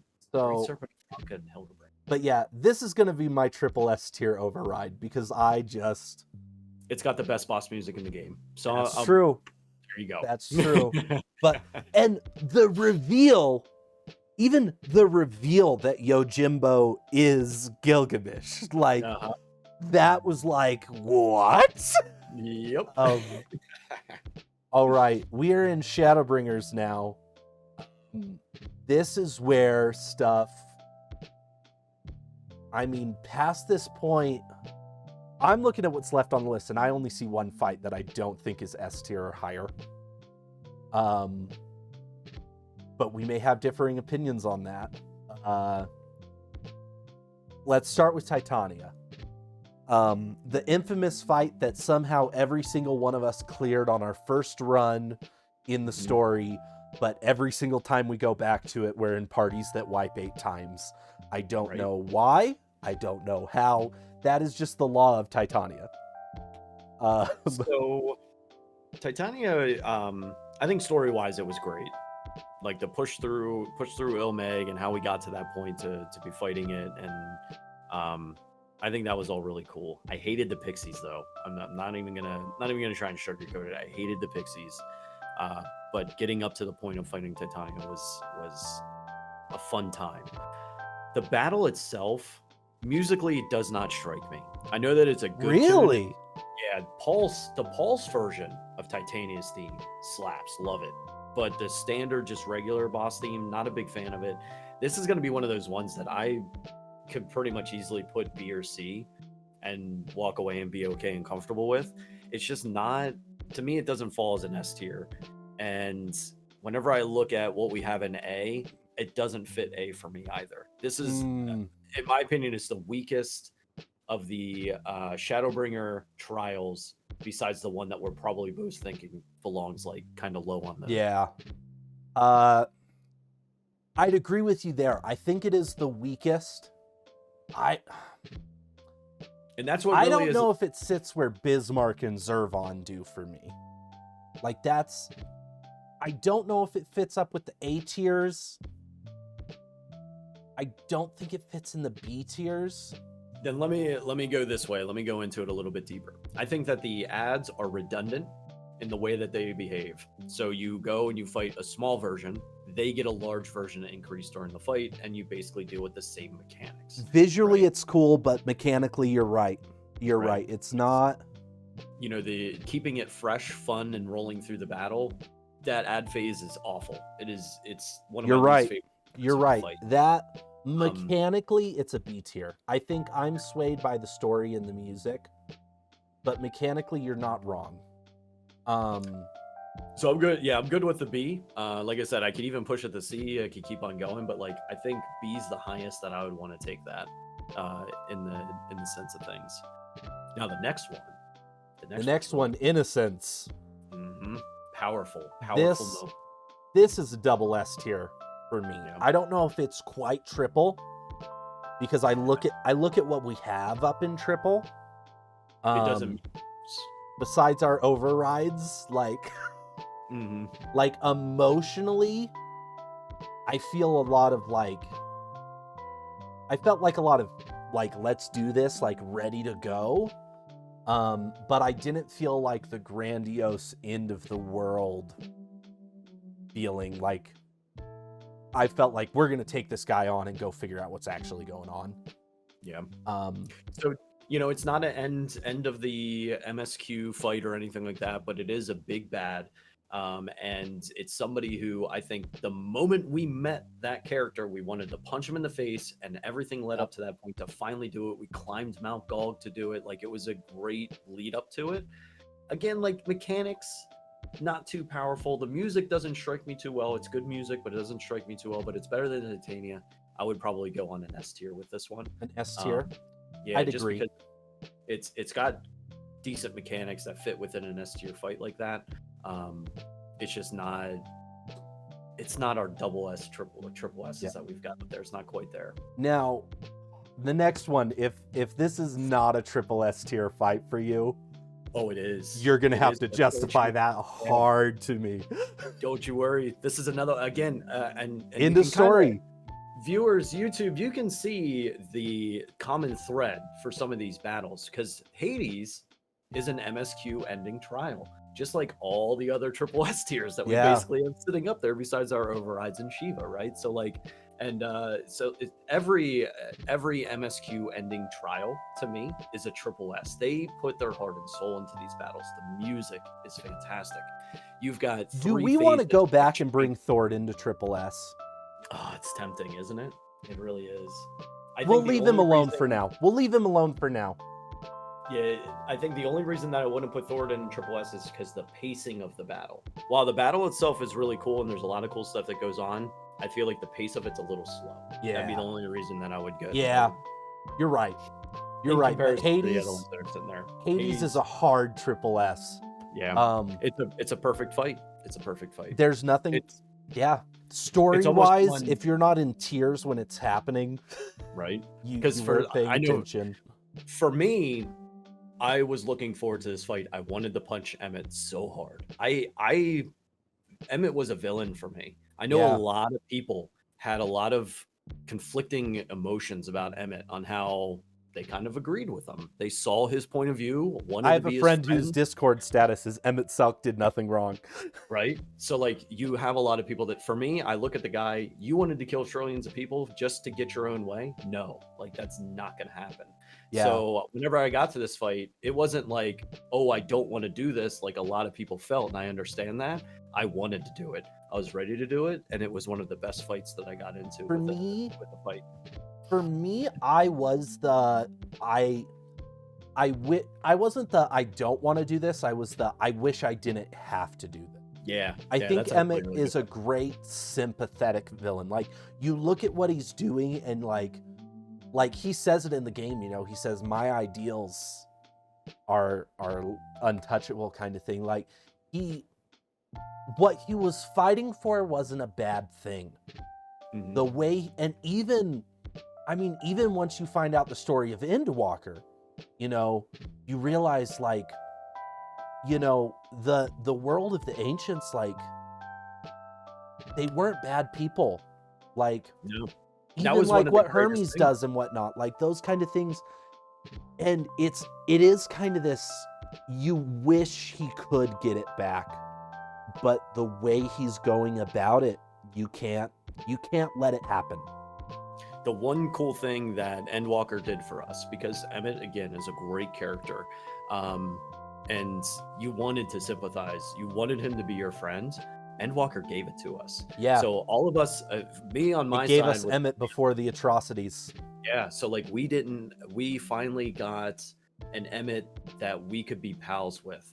And that's what we all kind of wanted. He didn't let us do it. He didn't let me do it in Shadowbringers, but I got to do it in Endwalker. Yeah. And that was such a great moment for the story at that Well, point. and his humanity that you see in Endwalker, it was still there in you saw it all his Shadowbringers. And I'll tell you where it was. It was in Hythlodeos. When you Yeah. sit down on the bench and Hythlodeos is all like, I think he just knew that I would see through it all. And maybe that's the reason that I'm different. Like somewhere deep down, he knew, like at the end of the day, Emmett was someone who he wanted his friends back, man. Yep. He wanted his friends back. Like it's a really hard thing to put into words other than playing the whole game to really understand. But like every note of that fight is just so perfect. Mm-hmm. And I And then think you- beyond that point, it just kept going. The extreme is one of the best extremes in existence. It's such a great fight. It's a long one. I haven't done it yet. It's a long extreme. It's a long battle. There's 3 phases to it. So you'll have the phase that you know from the original trial, a second phase, which is a different ad phase than what you're used to dealing with in the normal Ooh. trial, and then your third giant Hades phase, Gotcha. and that has all different mechanics. So like it's a long one. There's no door boss to it, so like you're not gonna if you die, you're going all the way back to the beginning. So Prague, it's a and mechanically it's challenging. Makes you think, makes you and your party work together. Musically, it's just, I mean, you can't beat the music in that one. I think that's one of the best songs other than Shinryu. It's like great battle overall whenever it comes to normal or extreme. It's so good, so good. All right. Well, we're in our extra trials now.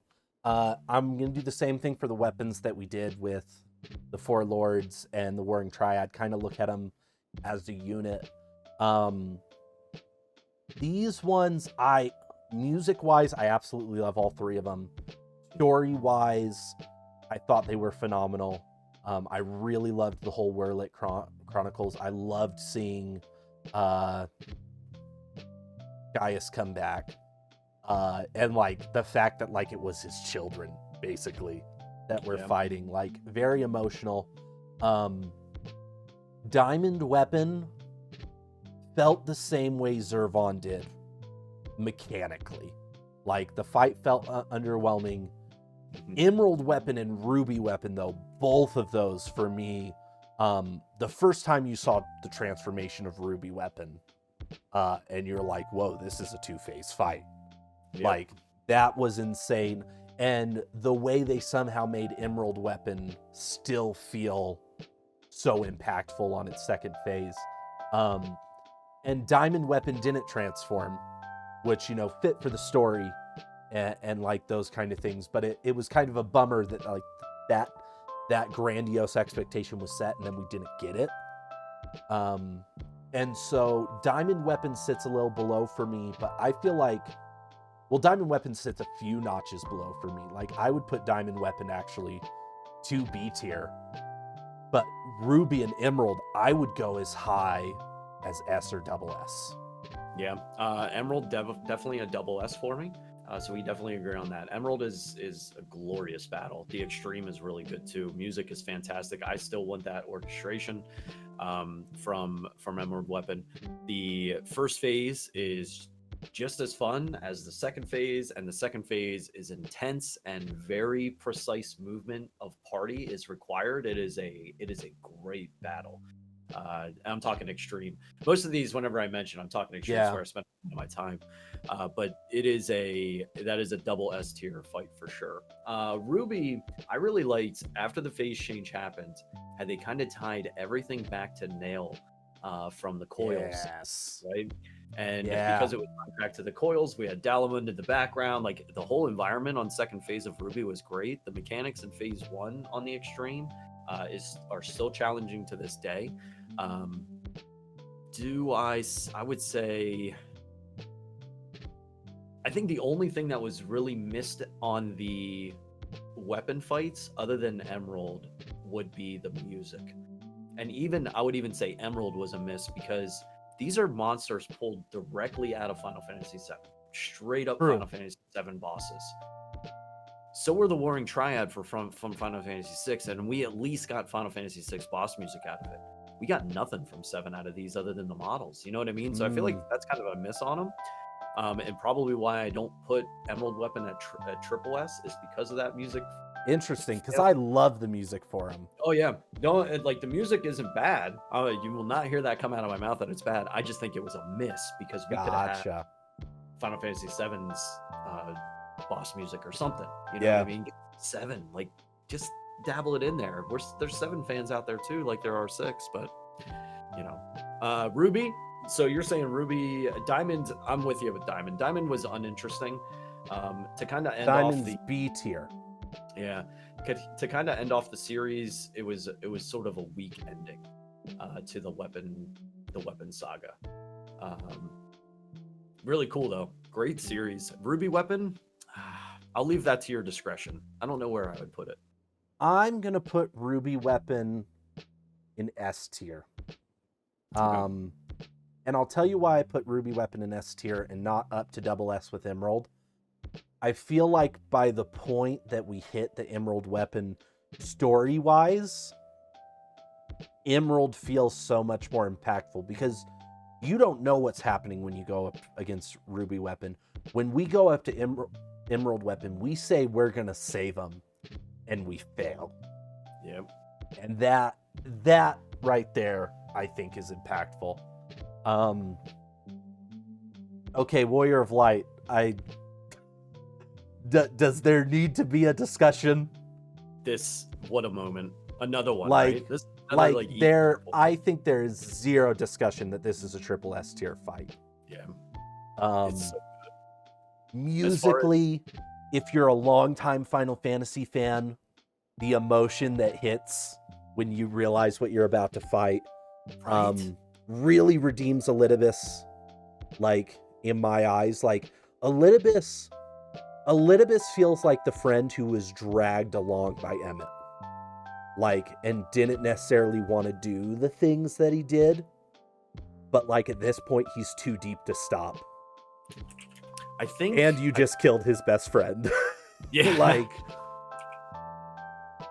there was almost a sense of from Elidibus in this part, there was almost a sense of not so much that he was giving up, but like you could kind of see that he was shifting tactics a bit on how he was going to try and handle the situation and get it back to where he needed to try and bring back everybody. And I think the part that hit the most is, one, he was like, you're going to fight an iteration of yourself from a long, long time ago, right? And as a longtime Final Fantasy fan, going up against Warrior of Light like that, like that's big. Like, you're making me basically fight myself, almost like fighting Ardbert. It's almost what Amos did to us. And after you get done with it, and you talk to him at the end, and it's almost like he went back to being a child. He was a small frame for the model that they used for him. It was almost like talking to a child again, and he was just kind of like, I think I'm finally done. I think this is it. Like, I just can't do this anymore. You win. I want to go be with my friends. And then he just, we technically don't let him, right? We throw him into the tower. I think it was after that battle, talking with Elidibus was the first time since Moonbrita that I teared up playing this game. Wow. Because of that whole interaction with Elidibus after everything was all said and done. Because you could just see how he's just trying to grasp at straws to make something happen in his favor after losing everything. Well, and he does. He says, I'm just going to throw everything out there. If I fail, I fail. Yeah. Like, it's not a him giving up, but he says, I'm going to put everything I have into this last volley. And if I can't stop you, you've won. I'm basically going to use your own weapon against you. The Warrior of Light idea. I'm going to use that against you. He tries to do it and it messes up, and he's finally at the end, he's just like, you know what? I'm tired. I'm tired. Like, that's it. Yeah. That's it. And the OST, I'm about to refresh myself. Well, and I mean, with the OST, I mean, the thing about that... Oh, it's To the Edge. I don't even need to listen to it. The thing about To the Edge, it's got meta to it. Mm-hmm. Soken wrote that while he was in the hospital with cancer. Yeah. And like, I got to be careful how much I talk about that, because I will start crying right now. Like when I found out about all that at the end of the fan fest, like I was like, man, like and I'm very rare to say like negative things to the dev team, but I was like, any negative thoughts I've had, like as they've worked through COVID and like the slowdowns of Pat, like I'm like, I take it all back. Like it was like when I heard about all that, I was just like, man, like these people care more than we realize. And yeah, To the Edge is a phenomenal song for this fight, and the way it's directed and the way it's timed, like there is not a misstep in any piece of the way that was carried out. But another trial that there may have been missteps on, and I think we were both thinking it, I thought this was great as a instanced experience in the Baja series. I don't think this should have been a trial. No. Story-wise, it didn't make sense to bring it out as a trial. Musically, I don't feel it was that impactful. Mechanically, it just felt overbearingly hard compared to its in-game variant. Like, this one comes down to D tier, F tier for me. It's F. It's F for me. You'll bring it's an F. I will take it to F. Yeah. Yeah. Man, it's insane that Odin is all by himself in D tier. Because he's Odin done dirty. Yeah, he's Odin done dirty. No one else was done dirty. Devara's fight was weak. It just was, it's there for a reason with Cape Westwind Hydra. Like, nobody likes doing it. They'll do it for glams, but nobody really likes doing that fight. Well, at all. And the number of people who are willing to farm it for glams now that it's old content and they can outsync it is crazy, because there's so many of them compared to when it was brand new content night of. Like, I remember night of, there were like 3 groups doing that fight. And now there's like 5 to 6. Like, people waited for it to outlevel it and just said, cool, let's go and get our glams in peace. Like, now the next 3, they're the Endwalker trials. I feel like it's obvious that we're both going to say they're triple S tier. Like, not too obvious. You would actually go against the. So again, objectively, they're not bad fights. Don't get me wrong. They're not going to go anywhere near. Well, and actually, yeah, I want to hear your thoughts. I want to hear your thoughts objectively. Zodiark as a fight is really good. Mechanically, it's a ton of fun. The whole like rotation of the entire arena is really cool. You also have I don't know if does it happen in normal too, where the meteors come down, or is that I don't think that happens in normal. I think that is an extreme only. So the extreme mechanic where the meteors come down out of the sky and smash the platform, probably one of the more difficult mechanics for me to decipher in more recent times, because it's almost like you look at the star field up in the sky and then you have to just kind of fold it down. Yeah. Depending on how you have your camera turned at the time, it can get tricky. It's a really interesting mechanic with that. So it's got great mechanics. The music is really good too. The music on all 3, I feel, is. I feel like where this one misses and why it ends up in an A or a B for me is the story of it.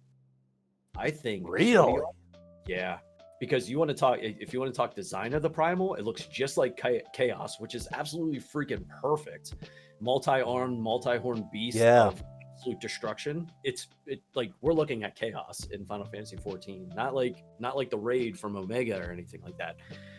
The plot of it killed me. I did not like how they handled it, where it was basically just, somebody. I guess I could say it. We said spoiler warning. Van Daniel just gives himself up to become Zodiark, which is just an empty shell of a beast at this point. Like, you build up this monster throughout the entire thing, and that's the Zodiark we get. We get Van Daniel riding around in Zodiark, like in a Zodiark. I agree and I disagree. Because so there's a lot of emotions when you walk into it for the first time. Like, I kind of feel like the way I feel about Steps of Faith, where it's like, I think your first exposure to it brings it up for me to quite a bit, where we're all just like, wait, how is this the first trial?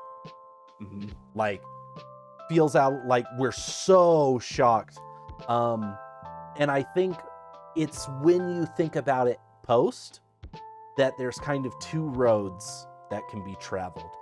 I think there's the road that you traveled, where you kind of get that headset of, man, there was so much build up. There was so much like that's what we got. For me, the road I ended up traveling was, I think the build up got shattered in Shadowbringers. when it came out that Hydaelyn and Zodiark were both primals. Like, it was at that moment that I was all like, oh, Zodiark isn't the enemy. Like, in the same way that Emmett Selk wasn't the enemy per se. Like, Zodiark was a means to an end. And I think while I would have liked to see a full version of him with all his arms and like not like under like Fandaniel's thumb, like it made sense to me. It was all like, oh, you know, like Zodiark was never meant to be the big bad. He solved the issue of the final days. And it was like, as soon as we took out Zodiark, I was like, wait, there is something bigger here that I've never fully pieced together the pieces that's gonna happen. And like when I took it from that piece, I was all like, I am so glad that Zodiark was the first trial and we got him the way that he was, because I am so excited to see what the next 40 hours of this expansion is. Yeah. It made sense. I can't, like, the plot of it made sense, why it happened the way it was. Elidibus was slain. Elidibus was the heart of Zodiark, right? No more Elidibus. That means Zodiark is basically an empty shell at this point, existing to hold the fabric of space and time together. I guess I just wanted more. I wanted to have a conversation with Zodiark, not with Fandaniel as I agree. You know what I mean? That piece I agree with. I wanted a conversation with him. I think that's what really it's. I don't know. Fandaniel I feel like he's at least an S tier, purely because of the music and the mechanics. Like if you won't come all the way to the triple S tier with me, I won't argue that. We'll take it to S, but it's definitely for me just because of that piece. I just felt like that there was something missing in that whole interaction, and that's ultimately drags the whole thing down. But everything else about the fight is great. The mechanics are fun. The model is great. The music is fantastic and epic, and it was so good to have that battle. But I just feel like I wanted more out of the interaction prior to the battle. That's really what it comes down to. Yeah. I think Xenos was just kind of like, what? Like, you get it, like, what are you doing? Like, what is going on? I almost would have thought it was cool. It would have been cool if like Zodiark came out of the hole and talked to Xenos and Fandaniel. And then Fandaniel like even if we didn't get to talk to Zodiark, but like we got to see Zodiark interact with someone. Or just keep it mindless. That would have worked out too. I don't know. Maybe it was just the whole Fandaniel thing taking it over, but it drags the whole interaction down for me.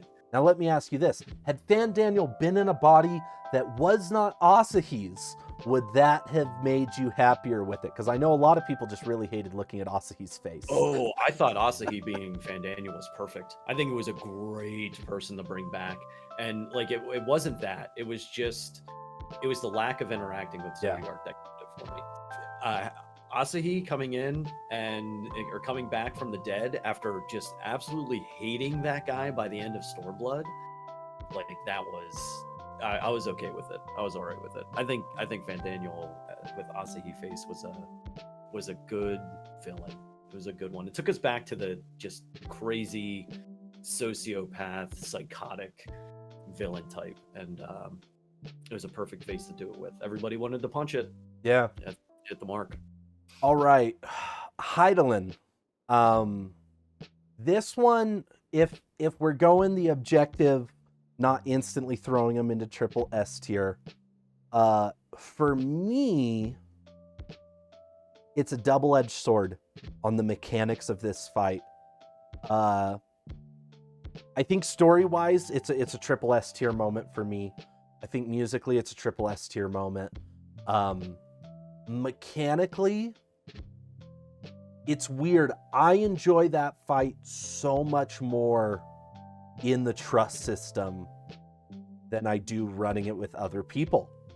And I don't know what it is about the mechanics that that make it feel that way. I don't know if it's that the trust sticks with you, and you feel like you're this unit fighting.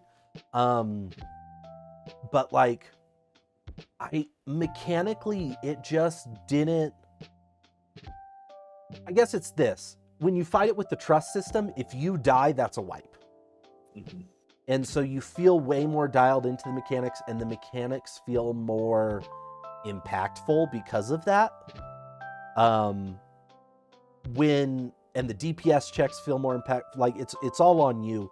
When you do it with other people, I think it's just knowing that res exists. And maybe that's a wider conversation than just this trial. Maybe that's a conversation about the trust system in general. But it's like, I've never felt the battle the same way as I did that first run through with the trust. Whereas like, I went into Zodiark Extreme, I reran Zodiark. It's super fun every time I do it. Same with Insinger, super fun. I've never been able to recapture that feeling with the Hydaelyn trial. And so for me, keeps it from Triple S, is the mechanics of it. Gotcha. What would you say? Hydaelyn's my Triple S for this expansion. Story wise, and you knew it was coming. After you got done fighting Zodiark, you knew at some point in time the battle with Hydaelyn was coming.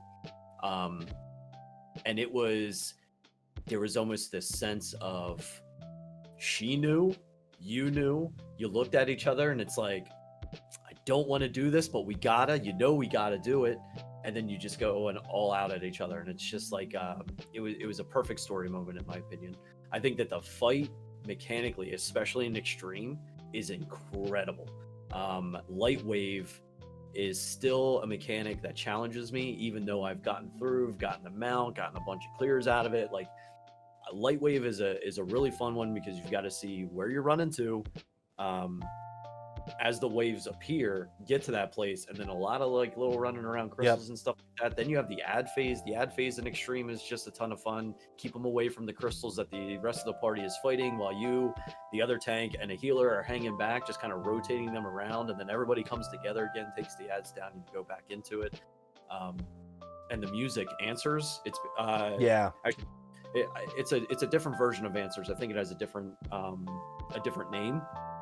But that song playing in the background, again with a ton of history, it being the first song that I heard back whenever I came in on A Realm Reborn. At the credit sequence, you have Answers playing.